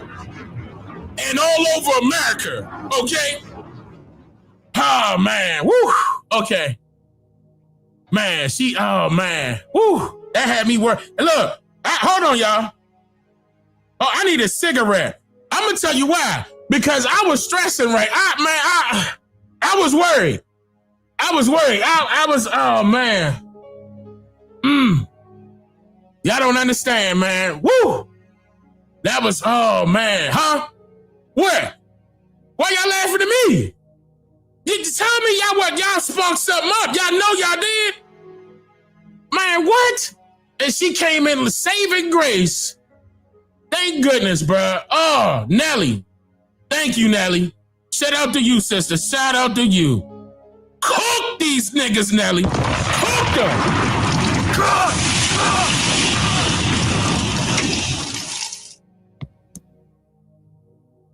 All right, let me go back a little bit. Let me hit him. Matter of fact, she deserve a start over. Start it over. All win with a collective Start it over. African American. And you don't describe someone from Nigeria or someone from. All right, so I'm gonna just correct you real quick. We all didn't just decide to collectively go with the term African American. Let's start there. The term African American is a political label that was coined in the 1980s and pushed on us publicly by Jesse Jackson in 1989, long after the reclassification damage was already done of our indigenous ancestors. That term was later adopted to fold in every other melanated group. They cropped us all under one label to erase our lineage and erase the distinction between those who were already here and those who immigrated. Listen, these are the women you marry. Men. If the women ain't talking like this, don't touch her. I don't care what she look like. If the women ain't talking like this, don't touch her.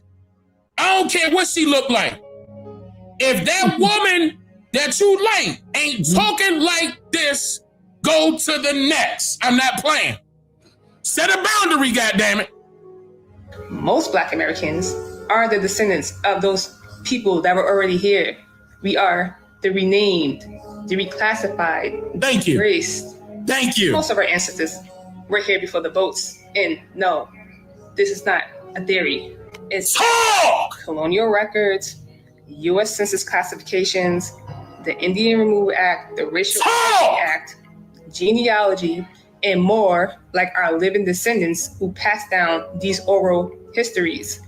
In contrast, the term African American refers to those descendants of those from Africa who arrived later.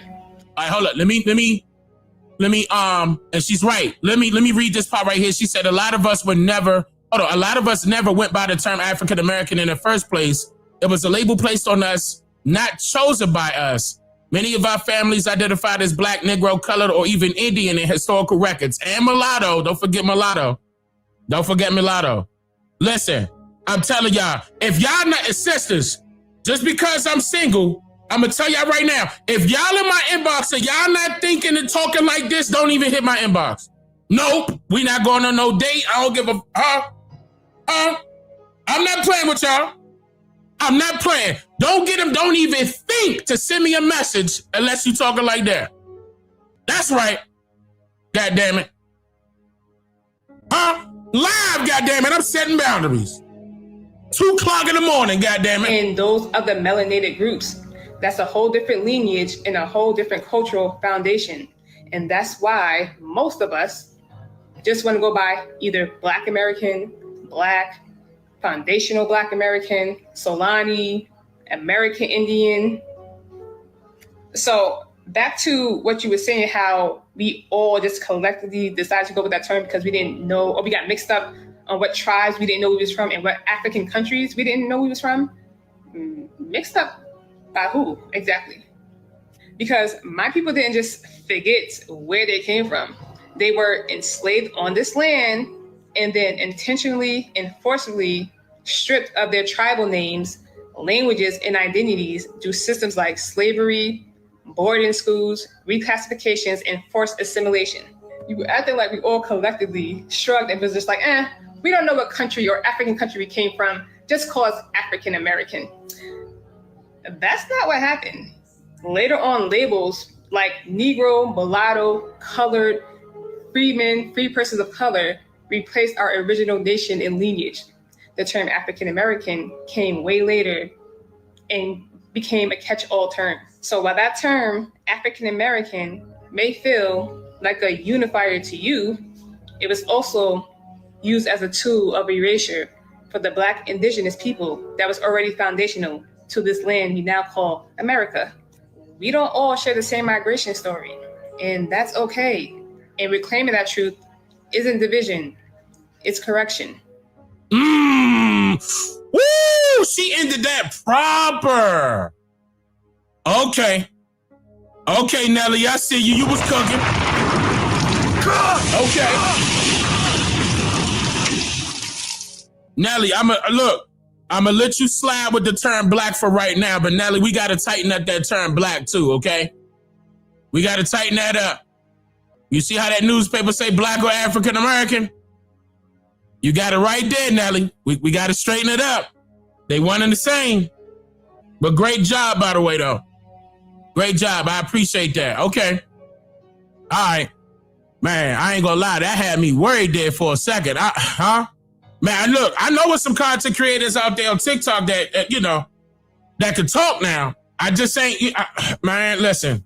Y'all gotta understand, when we see our goddesses out there goddessing, like, you know what I'm saying? Yeah, we gotta encourage the matriarch to get back. We gotta encourage the matriarch to get back in their rightful position. There's too many BBLs walking around. There's too many. That gotta cease, man. I know some of the men like, Dane, I disagree with you. Them BBLs good. Listen, no, they not. Why would you want something fake anyway? If she fake back there, she gonna be fake in the front, fake in the mind. Listen, all right, men, come on, man. Okay, let's go to the. All right, let's go to the next one. 2 o'clock in the morning. Y'all in trouble. Y'all in trouble. I ain't in trouble. Y'all in trouble, man. Man. Okay, let me keep it pushing. All right, this says. Okay, let me see. Refresh your space with a mid-century makeover at Ashley. Discover vibrant and bold pieces that. That's it, man. That's it on that one. What y'all? I'm gonna open up the chat so y'all can call in. If y'all want to call in, we're gonna see what y'all want to do. You can call in the line. What y'all want to?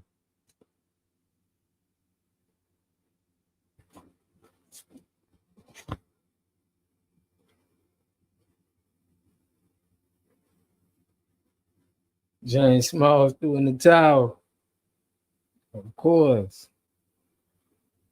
We showed that we know who the real leader is. Y'all go ahead and call into the show, man, if y'all want to rap and let me know what you think. The Pan-African CIA PSYOP.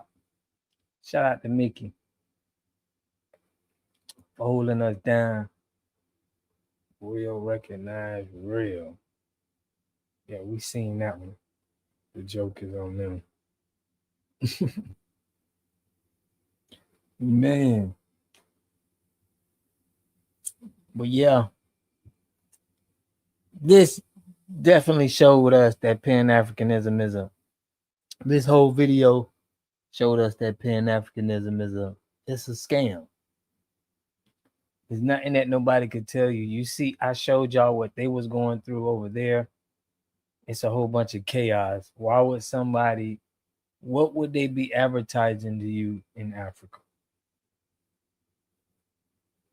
You know, so I know a lot of people may like that James Smalls, but I mean, he is what he is. It's a scam. I mean, I can't just because y'all want to say, oh, he's an elder. No, if you scamming, you scamming. I don't care. You know, it is what it is.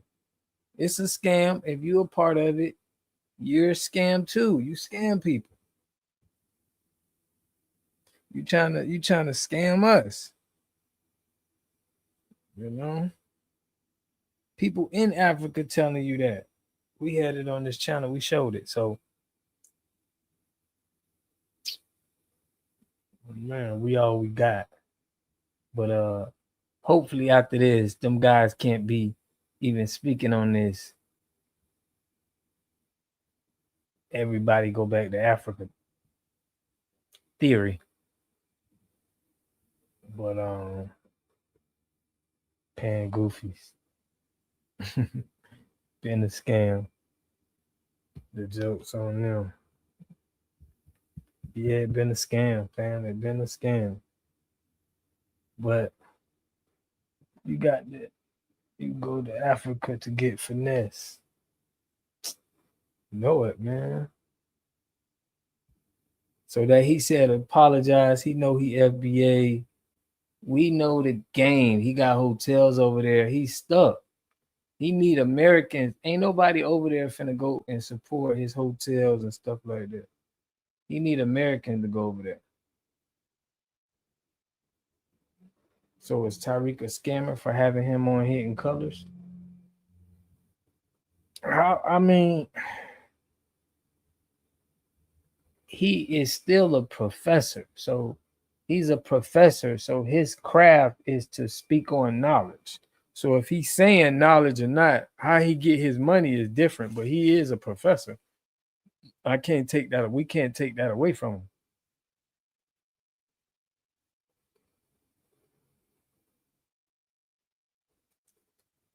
Mm-hmm.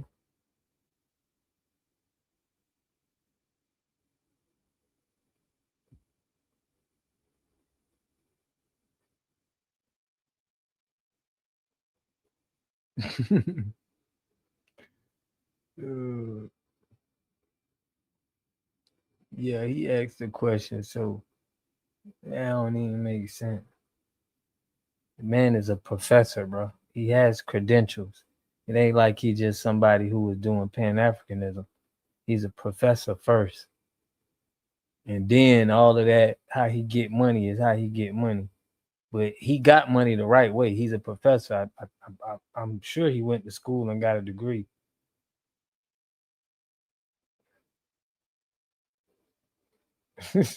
Salute. Salute to this big say elders speaking wisdom and walk as examples for the youth. Fools get old because God watches out for our babies and fools. Smalls is an elder. Yeah, he with the Pan-African. He trying to force it. Now, nobody would have never said nothing if he would have just been somebody who would have just said, I'm a Pan-Africanism. But when you're trying to force it and shame somebody else for not being a Pan-African, you a scammer. Now it's a scam. It's like you're trying to make somebody feel bad for not doing it. You're trying to force me to do this. It's scam.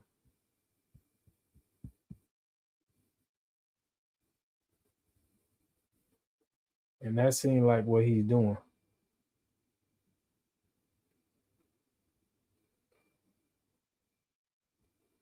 Yeah, the black nutty professor. He said, okay, so you banging. What are you talking about, man? Zark. Black Alpha already exposed that James Smalls is clicked in with the UN. Yeah, he clicked in, man. He definitely clicked in. So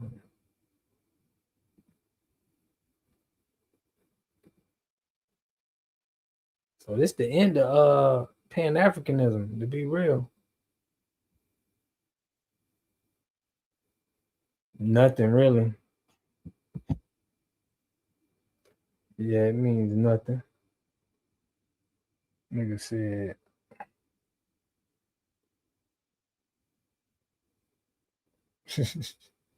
been over there. Damu.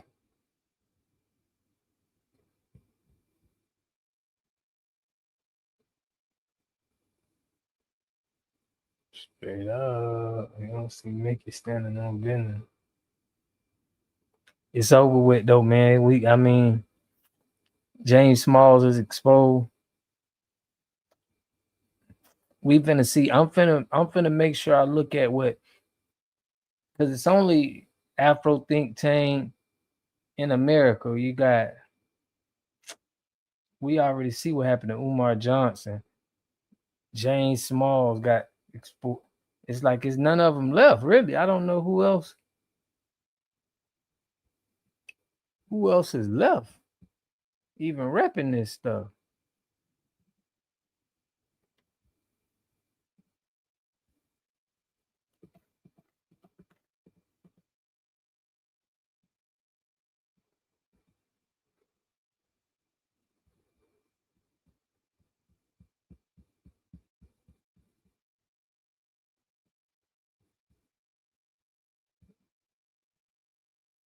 Professor Good still trying it. Oh Lord. Umar been real quiet. I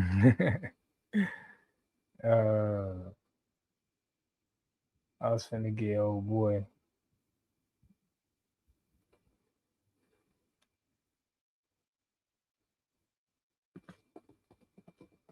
Antonio Speaks. Let me let y'all hear that. Nah, Antonio Speaks been one of the ones who been and kind of repping that Africa thing, but he kind of get it. Kind of been getting it lately. But let's see what this Black America FBA versus everybody. Let's see what they talking about. That's what it seemed like. So recently, New York City elected its new mayor, Zohran Mamdani. Now, he seems like a cool dude. He kind of reminds me of Barack Obama. A lot of billionaires are against him, high-ranking elite people, so that's always a good thing. But during his winning speech, he says something kind of alarming. New York will remain a city of immigrants, a city built by immigrants, powered by immigrants. And as of tonight, led by an immigrant.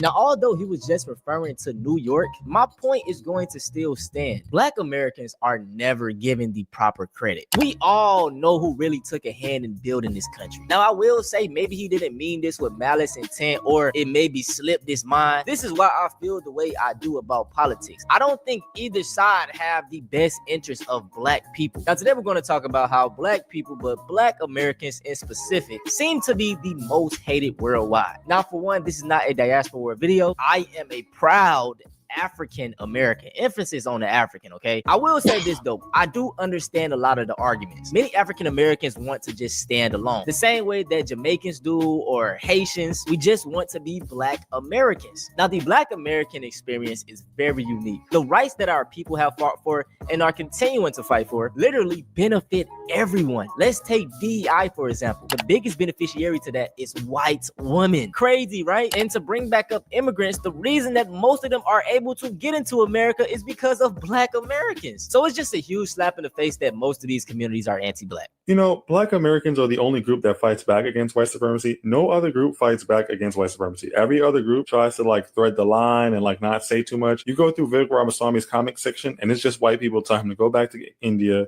that they don't want him here, calling him a G.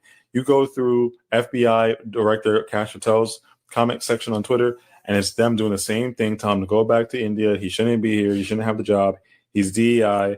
You know, we're the only, even like the Indians don't fight back, the Hispanics don't fight back, the Asians don't fight back. Y'all can tell me if it's just me, but I just been feeling like this entire year I've been finding out that literally everybody hates Black Americans, even Black people all around the world. And no shade, that's probably why our ancestors said all skin folk and kin folk. But at the same time, I feel like the way that people feel about us is the way they should actually feel about white people, because we didn't do anything to you. To start off this video, take a look at this screenshot. Why are the Latino numbers so high for Trump? Now, my personal experience with Latinos and Hispanics has been very chill for the most part. I live down south in South Carolina, so I don't experience Hispanics as often. So my experiences may be different from someone living in Texas or California. Can we just discuss the hidden animosity the Latino community has with the Black people, bro? Because to be completely honest, you would think that being minorities would band us together.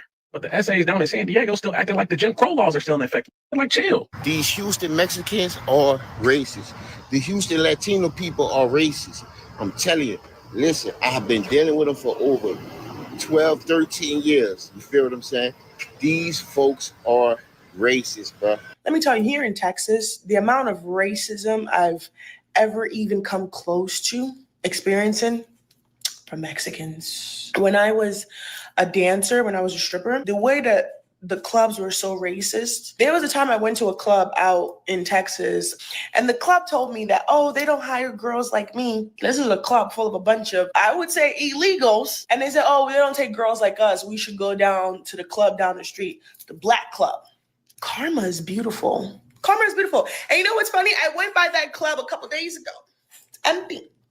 It's empty. Even though the racism applied to me, I still voted against all this shit. I voted against it. And guess what they did? Voted to hurt me. Coming from a Hispanic, you know, Puerto Rican and Dominican or whatever, right? Hispanic people, they racist as fuck, bro. In my family, I'm the only one that got this texture hair. Like, I remember as a kid, like, I love my uncle, but he crazy.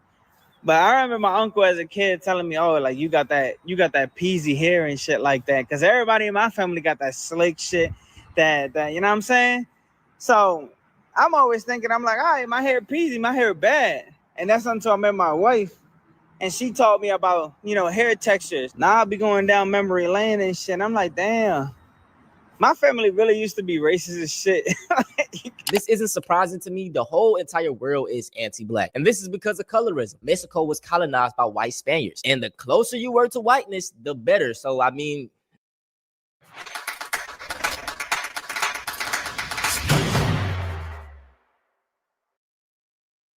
I get it. A lot of people don't understand when I say that Mexicans are culturally racist. Part of our culture is to frown upon dark-skinned people. It's been passed down to us by the Spaniards, by our colonizers, by the people that conquered us, taught us that dark skin is inferior, light skin is superior. Now, the next minority I want to discuss is the Asian American community. I already did a video on my second channel talking about the pick-me Asian epidemic, because a lot of them, they love that white validation of white gaze. But we do got to talk about the very much anti-Blackness within the Asian community. Why don't you like us Black people? Non-American Asians always gave me the cold shoulder. American Asians were cool and I often hang out with them. Are they just not used to us? Partially. Sad to say, but I know that there's anti-Blackness very much so in a lot of Asian American communities. And obviously, unfortunately, anti-Blackness is global. And I think like it's a very long historical answer. Yeah. Some of it has to do with not being used to it. Okay, so colonization happened throughout the whole world when white colonizers took over Asia, Africa, all the other continents. And with that came the belief of anti-Blackness that was instilled upon all of these communities. Now, once those colonizations ended you were left with this homogenized community where they don't know anyone who don't look like they're all white, all Asian, all South Asian, whatever it may be. And then all of a sudden you fast forward to having technology and Western media, because again, controlled by whiteness, is pushing out this message of that Black communities are gangsters, do this, they do that. And then that media gets pushed out into the world in the form of movies and TV shows. And now you take this homogenized community who has learned anti-Blackness through colonization and stuff like that, on top of the fact that it's then mixed with people who are learning about these races for the first time through fictionalized television that is controlled by white media. And then you have this biased look. So when they meet Black people for the first time, they're having to reconcile what they have been essentially brainwashed into thinking versus then trying to figure out what that means when they meet you and they're like, but you're not any of these things. This claim, unsupported by facts, is the result of a well-funded misinformation campaign scapegoating Black people for anti-Asian violence. The president, who spread anti-Asian rhetoric that led to the increase in anti-Asian violence, not Black. Robert Aaron Long, not Black. The guy in New York City who attacked 7 Asian American women in one afternoon, not Black. We are done listening to oppressors tell lies about the people whom they oppress. And while Asian Americans did experience the greatest percent increase in hate crimes, do you know who experienced the greatest increase in incidents of hate crime during that same period of time? Black people. The anime community can be pretty racist. And that's not just coming from like Black cosplayers getting comments like, oh, this character isn't Black.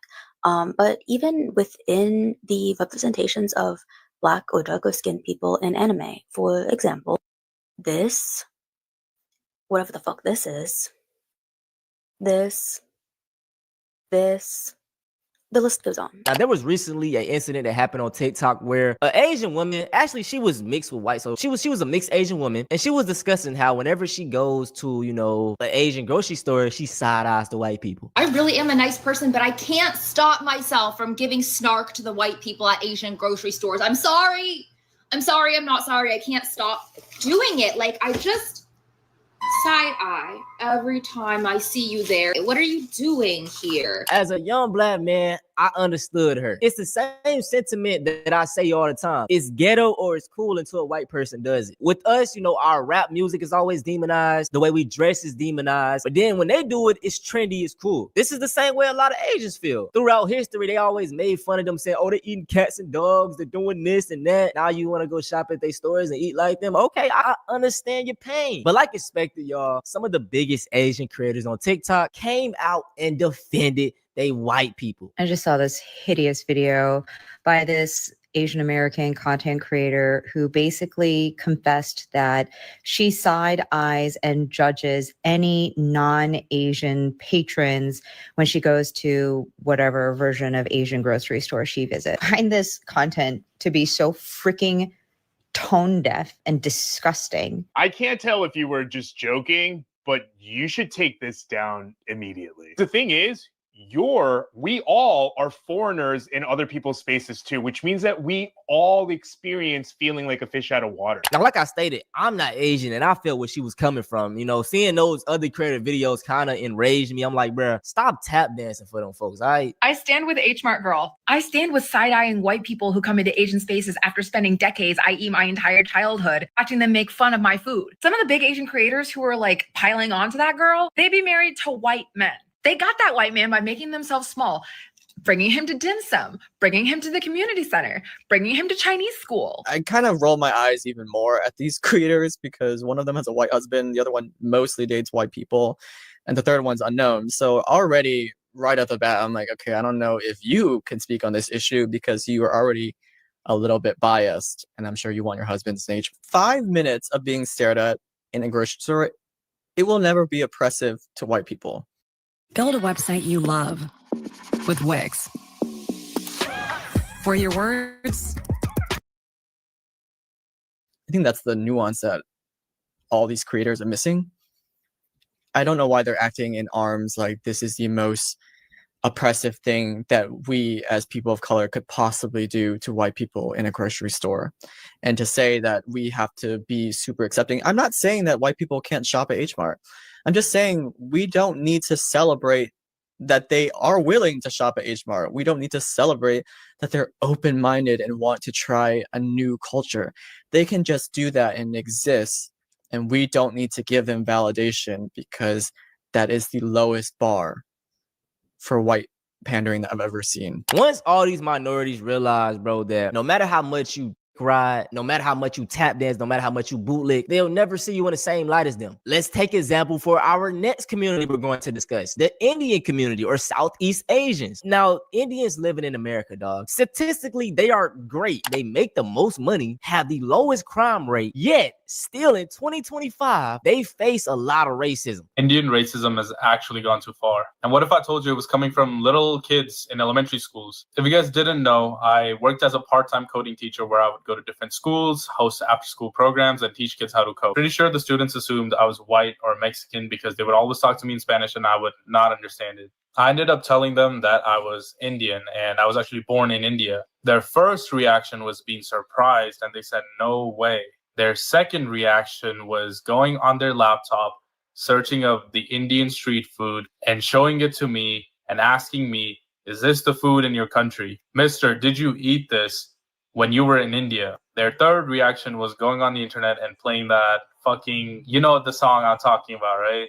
And for the rest of the class, I lost their focus. I couldn't get them back together because they were just messing around. Even after calling the coordinator, they kept messing around and, you know, doing the same shit over and over. I got hate crimed and physically assaulted last night for being Indian, and I want to talk about it. I went to dinner with my friends last night. At the table sitting next to us were two couples that were absolutely wasted. When their food was delivered to them by the waiter, one of the girls knocked the food out of the waiter's hands, and words were being thrown around, which was crazy because there was not a single Black person in sight. She then starts yelling at me, saying racist things about me being Indian, calling me the N-word. She walks up to me, punches me in the head twice, and then takes me by the hair, starts pulling my hair out of my scalp, holding me down. Every example of any person that looks like me fighting back flooded my brain, and I was genuinely too afraid. Yo, recording me? No, I'm on live stream. Don't record me, buddy. Fucking hell. Right next to Black people, Indians get the worst racism, in my opinion. Most Indians have darker skin. I've seen Indians the same color as me or like even darker than me. So because anti-Blackness is so global and colorism is global, the racism towards Indians is rampant. Now, with this being the case, I feel like Indians and Black people should be closer or tight-knit, but that's not the case. So whether this is within the country of India, or whether this is when Indian people immigrate to any part of the world, whether it be on the African continent, in North America, South America, wherever. And again, I'm not saying every single Indian person, but I'm talking about Indian people generally, our society, our culture, the belief systems that Indian people hold, etc. Indian people are extremely, extremely racist, especially towards Black people. So what's up with you? What's your name? Anand, can I see your ID or something? No, I mean, you can call the police or I can call the police. Can I see your ID? Yeah. Let me see your ID. Yeah. Take out your ID and I'll take out my ID. Let me take out your ID and I'm going to take out my ID. Okay, let's... Can you get my phone? No, let's call the police. Give me a phone. Let's call the police. I'm in my own neighborhood where I live at, working in my neighborhood by my house, and I have this man asking me, "Do I live here?" Yes. And what's your name? Dude, I'm going to start. I'm going to start a civil lawsuit right now. That's what I'm gonna do. Absolutely, you got to do it, man. But I want. What's your name, man? Because I'm walking in the neighborhood where I live at, and I'm getting harassed. No, wait. He's unnecessarily playing us. But we took my car to the class. Yes, bring my phone. I don't have my phone. Get my phone. Come with me and get the phone. I will. Get my phone, because this guy will escape us otherwise. Get my phone. Get my phone. Come with me. Yes. Get my phone now, please. You see this man right here? I'm gonna keep him a distance back. He's steady walking up on me like this. Y'all see this? Yep. I know that this is not your house. This not my house, but I live in this neighborhood. You don't got it. Listen, You don't live in this neighborhood. You don't know where I live at, sir. You can't not tell me where I live at, and I'm not gonna pull out my ID and show you where I live at. I know you live right here, and I live in this neighborhood. You have a blessed day, sir. No, you have a blessed day, sir. And I won't out where you see that bitch. You got me up. Sitting here, going into a party, asking if you good. Bitch, You been staring at me with your fake ass eyelashes. I don't Get get out of my face, you. Stop sitting here calling me. Also, as of recently, Twitter had a new update. You can now see the country that these Twitter accounts are from. And guess what? Some of the biggest / white supremacy pages were from non-white people. MAGA is freaking out right now because Twitter, which prefers to identify as X, released this new feature in which you could actually see the country of origin of an account. And it's now being revealed that a lot of these MAGA accounts out there with hundreds of thousands of followers that have a big influence online are actually based in other countries. The way my jaw stayed in place. So I could literally go through like 1,000 of these accounts, but I'll show you just a few. Like this account, America First Verified. Well, turns out this account is based in Bangladesh. How about America Man, based in Indonesia? What about MAGA Nadine over here? Oh, it's probably some dude based in Morocco. Okay, Mary Tiles, Texas, you sure post a lot of pro-MAGA stuff online. Oh, wait, you're from Russia? Interesting. Like I said, I could keep going and going. Nigeria. This is a major account that always gets Elon Musk's attention. This is based in India. This Ivanka Trump fan account based in Nigeria. This big MAGA account is based in Papua New Guinea. This one's from Serbia. Ultra MAGA Trump 2028, Nigeria. Dark MAGA Coin, Thailand. The MAGA Beacon, South Asia. MAGA Nation, Eastern Europe. Aaron Trump News, Eastern Europe. Like, these pages are really part of the propaganda of why a lot of people feel the way they feel about black people. And with me seeing these accounts from Nigeria, it's like, damn, even other black people hate on black Americans. No one, and I mean no one, does anti-blackness better than a black immigrant or like a black person from the Caribbean or a black person from Africa or wherever else in the world that doesn't like African Americans. No one. And it's not even funny anymore. I'm legit concerned because they be the greatest coons. Like, they'll say the most out-of-pocket, outlandish stereotypes or negative thing about African Americans, and I have to think to myself, where did this come from? Who told you this information? How do you know this? And it's even crazy because sometimes you'll find people that haven't even been to America, has never encountered an African American in their lives saying these things. And it's crazy because the way they talk about African Americans, you think African Americans are the furthest demographic from.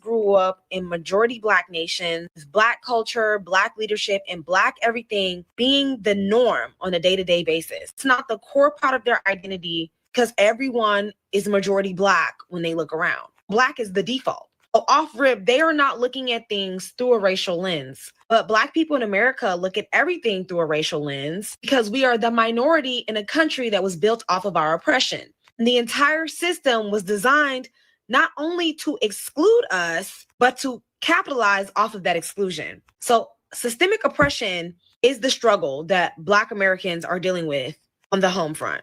Struggles that people are dealing with in Africa are due to a failing or underdeveloped system. Poverty, corruption, lack of opportunity, economic instability, which is really the legacy of colonialism and neocolonialism. So in their minds, they see America as having a functioning system. They see America as full of opportunity compared to back in Africa. So they come here and they focus on individual advancement, where Black Americans see the system as being historically and currently rigged against us. We are not immigrants. We are people from whom system was explicitly built to oppose. That's it for this video, man. If you are a minority, drop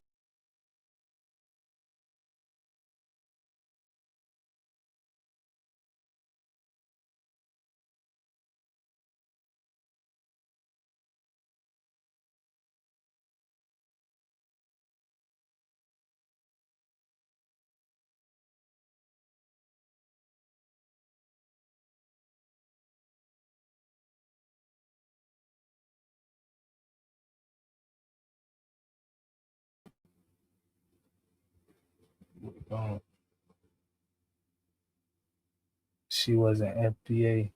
Check all paperwork. Real check lineage paperwork. That's how we doing it. Pan-Africanism is dead. No friends, facts.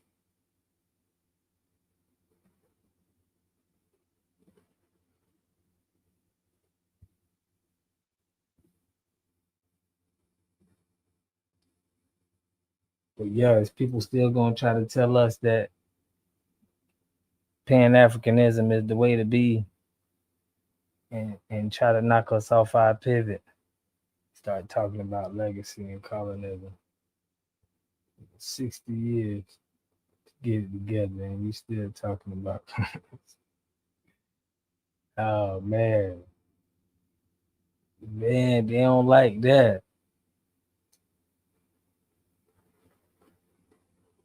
Claude over, man. One thing about Claude, you can't say he the GOAT right now. You know, James Smalls he don't got nothing on Claude right now. Claude is the GOAT. Why can't you have both?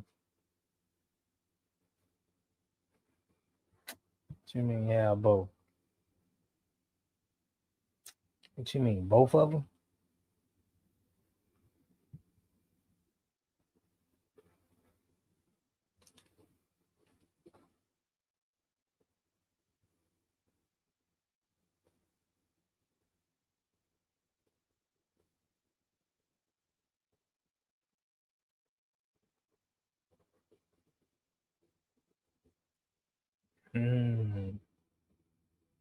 Black culture is not African culture.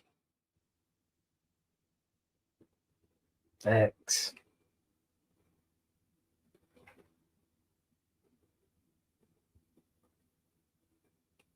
Right. Pan-Africanism is for people that's in Africa. That ain't none of American business.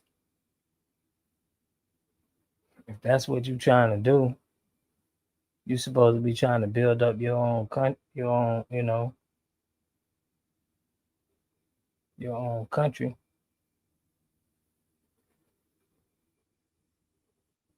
Boy, I can't wait to hear what they gonna have to say about this.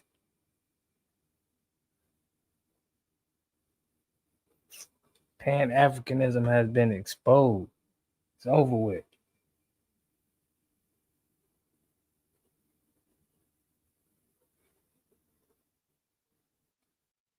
Don't talk to your elder.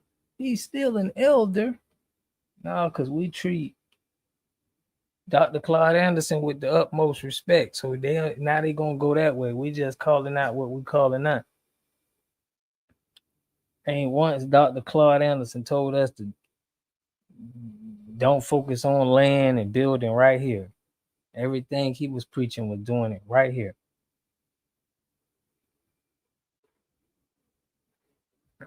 So I ain't finna let them mix us with that.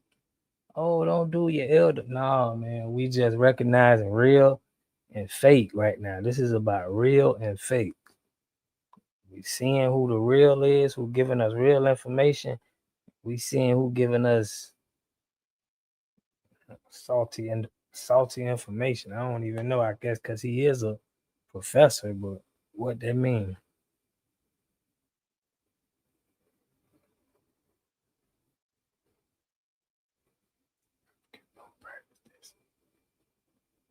Mm-hmm.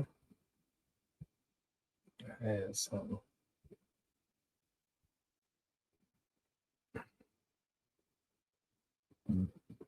I don't know if y'all seen that one. The video I had.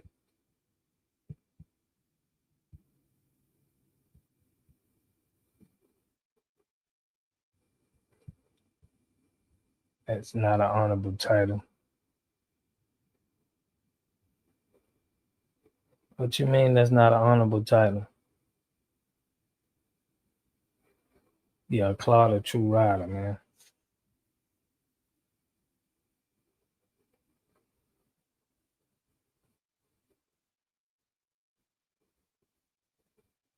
Say they never talk about the diaspora.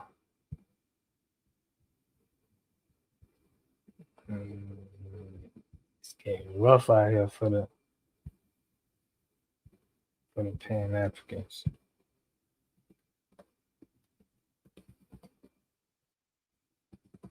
It's getting rough out here for the Pan Africans.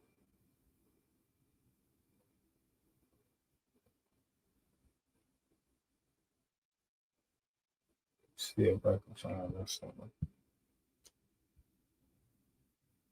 You put out of Africa theory is Caucasian propaganda. Yeah, man. Yep. Yeah, it's propaganda to this point.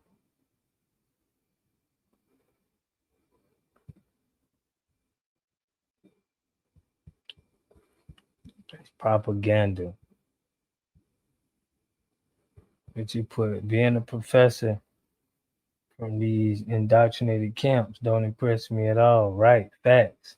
That's facts, Ray said. For real. If you ain't spitting that real gospel for the people, it don't make no sense. He trying to get you to go on a tour.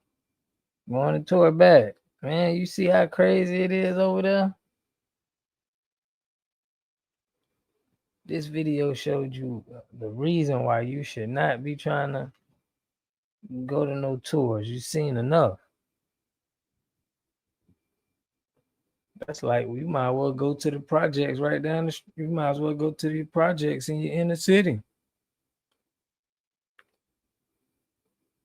I mean, that's and that's better. That's probably like way better. You going down to the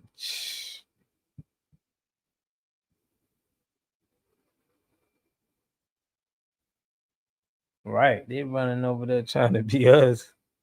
Y'all want to go to a third world country, you might as well just the best hoods in America. You might as well go to America hood. You would be better off. People be talking about the hood in America, but you choose the hood in America over the third world country like what I showed y'all what's going on in Africa any day.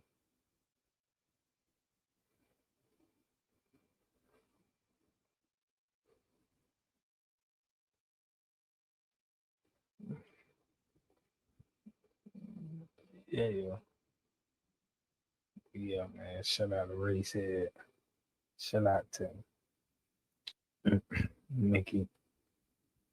Cold Dog holding it down. Corey G.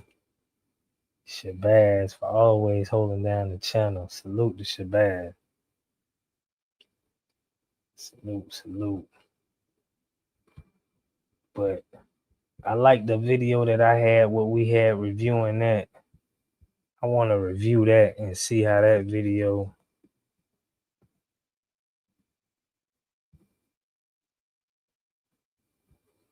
You know, did we go hard on them?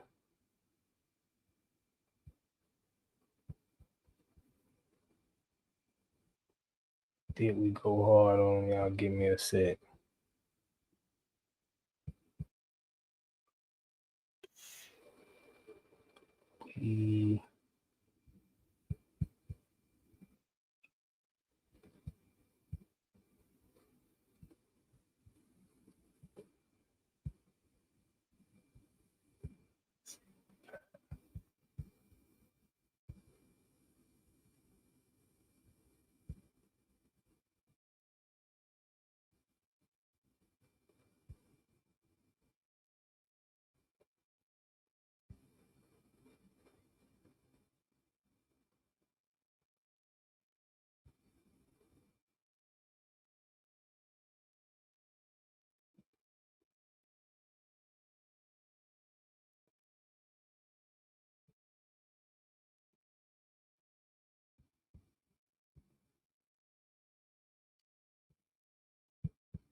Let's see what we got.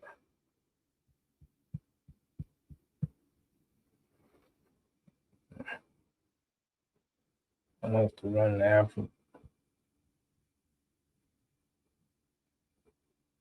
Oh, you ain't hear it, man. We had Dr. Claude on earlier, and that one was legendary. May have to tap back in on that one. That was, yeah, we had Claude speaking for like 40 minutes. It was a good one. He was exactly explaining why we can't be going to no other country. He was talking about celebrities going and spending money in Africa and not building up right here on the land. So every one of his points made sense to me. Y'all, if y'all just tapping in, you're gonna have to check that out. That was a good one. Where the rhetoric difference from James Small to Dr. Claude Anderson is like night and day. So I thought my phone was bugging.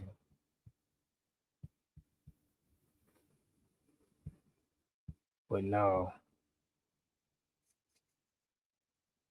But yeah, man, I appreciate everybody for tapping in. Make sure y'all smash that like button. Smash that like button. No, your phone ain't bugging. Your phone ain't bugging. Perfect analogy. Straight up, man. Two different.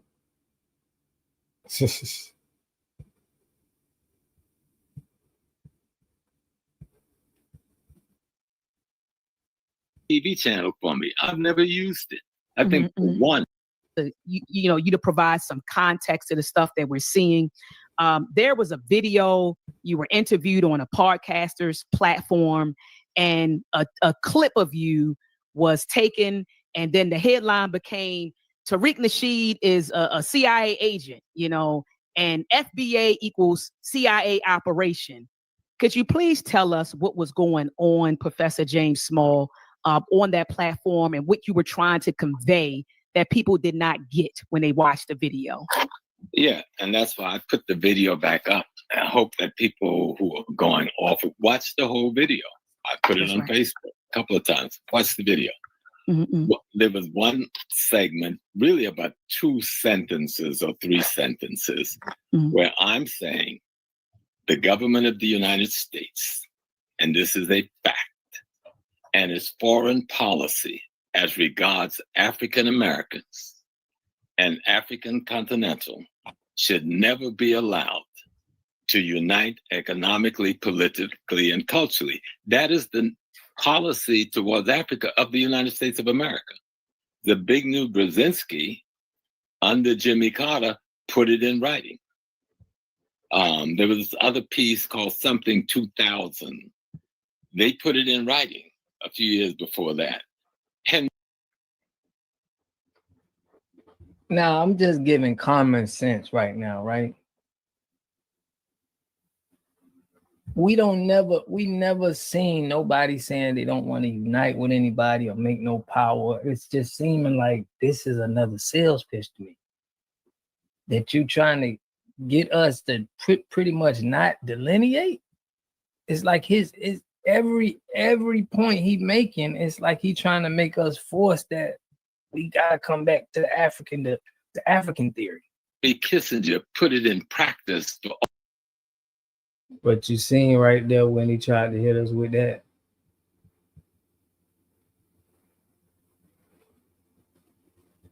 That was the point I'm making, how he trying to say that they trying to stop us from uniting. That part right there is the biggest one where he's saying is written. So that's what's crazy. What could be the point of uniting? You put what could be the point of uniting with Africans and they're not united in Africa. That's what I'm saying. But that's the point to where really he can't get out of it. So that's where we gotta respect the Dr. Claude Anderson, where he ain't telling us nothing about Africa. He's saying why is you trying to spend money out there and do that? But Yeah, most definitely. That was a good one. But that's what he said. Sport immigrant been coming here for decades.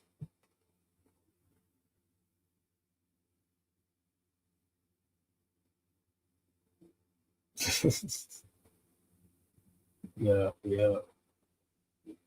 Respect Dr. Claude.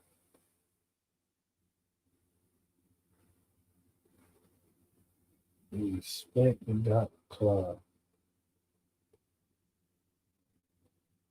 Big facts.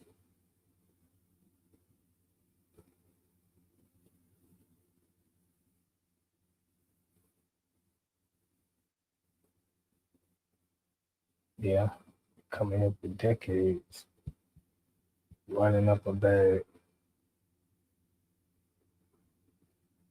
Running up a bag.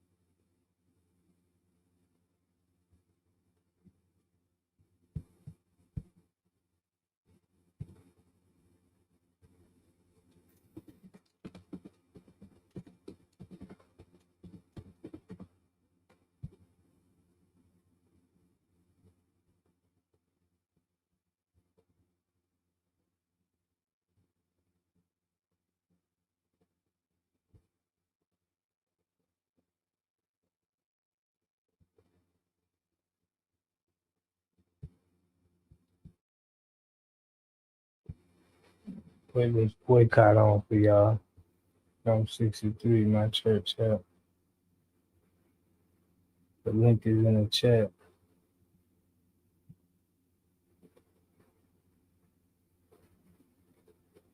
Mm.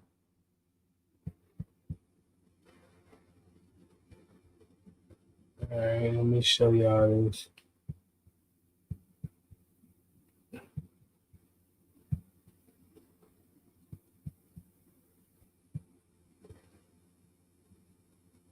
And this is why nobody takes us serious.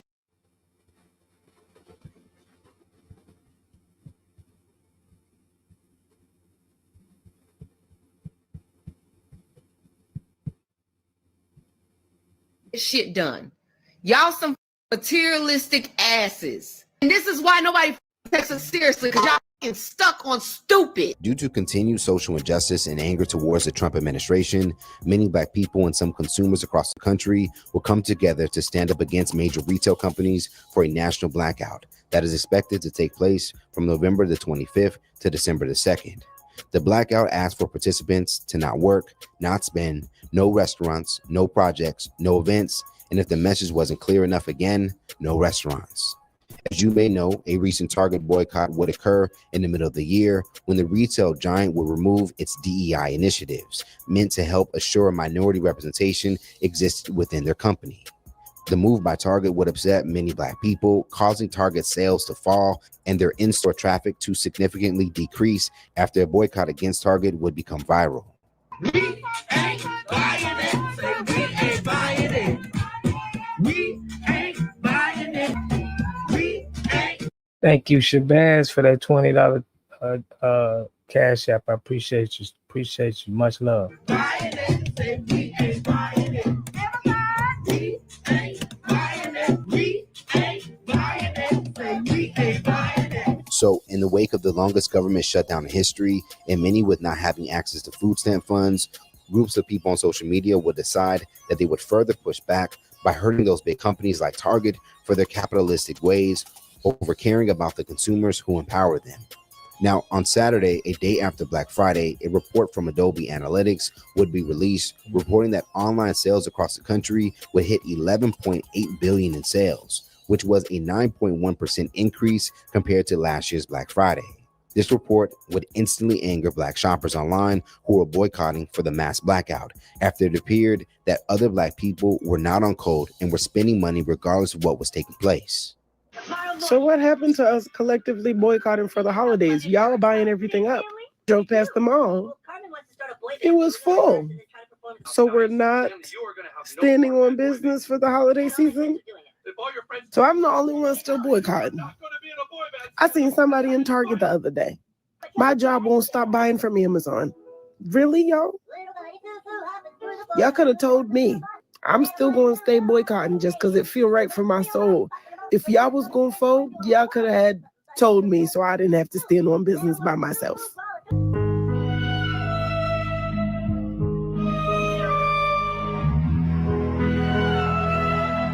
So I thought we was going to do the blackout, the mass blackout, no shopping till December the 5th or after December 5th. I already knew this is why we can never get ahead of nothing. This is why we cannot get anything happening in the US, because people still go out and do shopping anyway. Y'all really just don't care. Y'all don't want no change. Y'all are so fucking disappointing. This is why we can't get shit done. Y'all some materialistic asses. And this is why nobody takes us seriously, because y'all stuck on stupid. I know y'all saying, damn, Nene, that's harsh. No, it's facts. Black folks love to shop. We are the highest grossing people in the country when it comes to spending our money. Next year, we fall under that big, beautiful bill. The whole bill and a bitch is about to be broke. For the black people that stayed the out of this shit, thank you. I appreciate you. For the rest of y'all some piss poor motherfucking individuals. Now, going back to the report that would anger these boycotters, it is important to look into the details to understand why this record may have been reached.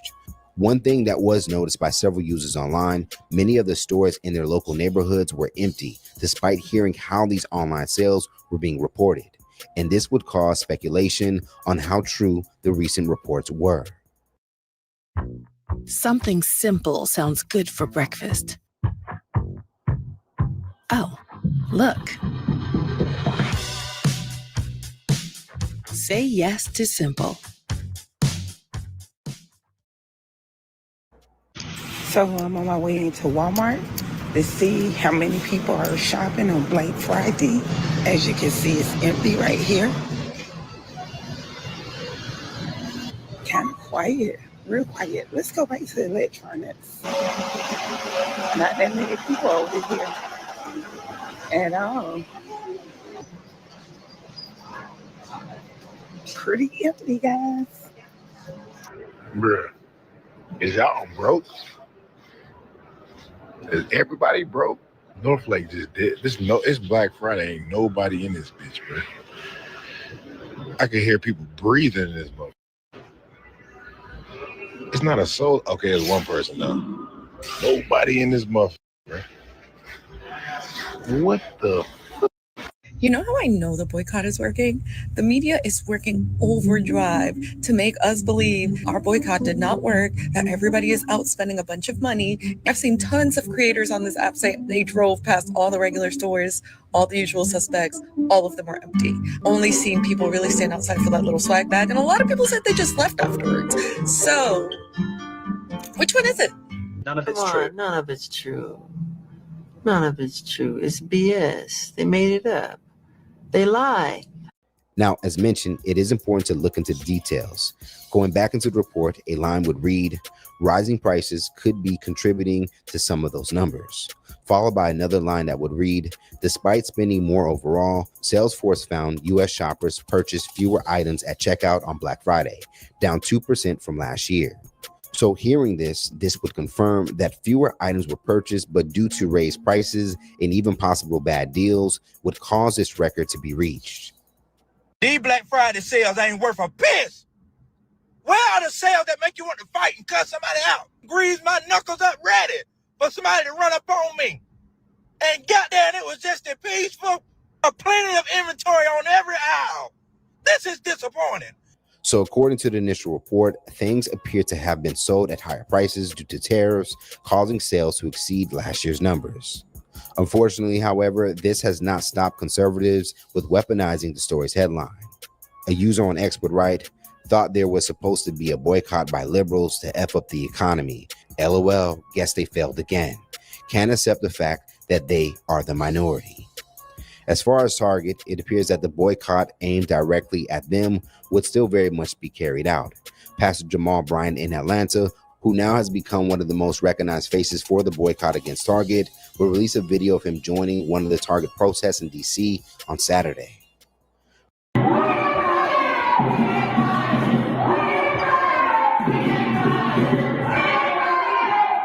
For his recent caption, a part of his time at the protest, it would say, "Thankful all across the nation, the community has walked away from at Target for turning their back on us. However, the way Boycott Target DC has stood outside for 37 weeks is legendary. DC is now ground zero for the next wave of the civil rights movement. No matter where you live today, make sure you support Black businesses for Cyber Monday." So let's talk about it more in the comments below. Now that major businesses appear to have survived this recent nationwide boycott, do you think boycotts are effective? Or is there another solution to fight against the exploitation from major companies? Stay up to date for the latest news in comedy, culture, and sports by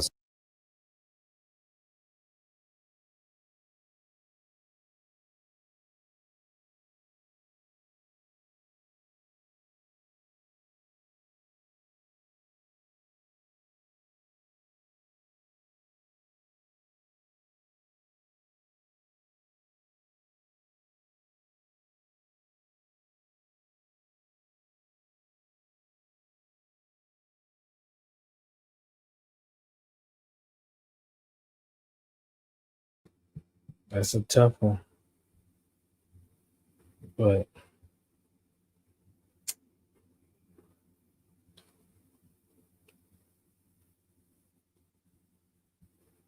salute to the fam. There's a Sulani. Shout out to Tania. She told me about that Sulani. That's another indigenous tribe, part of the FBA. But the corporations are against the people. Yeah, man, we got to make sure we support our own Black businesses.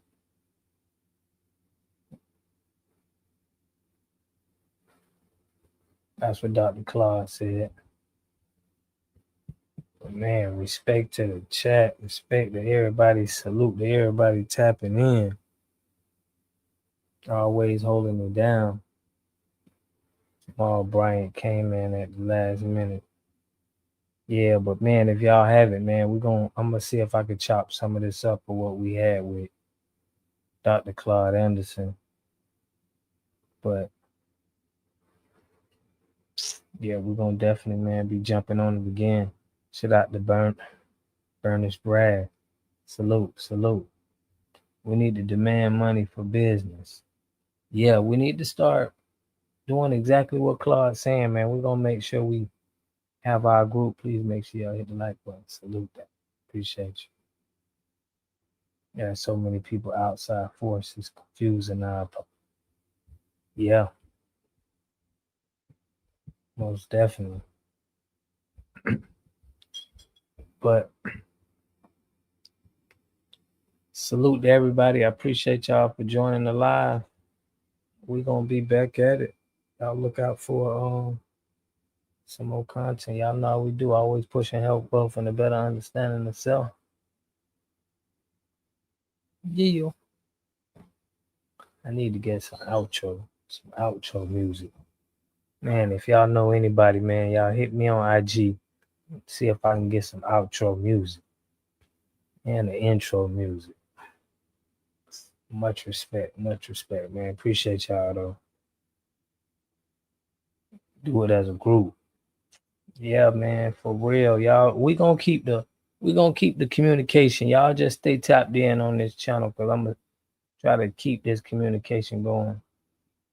But definitely appreciate y'all. Shout out to Mickey. I appreciate y'all. Catch y'all on the next one. Peace and love.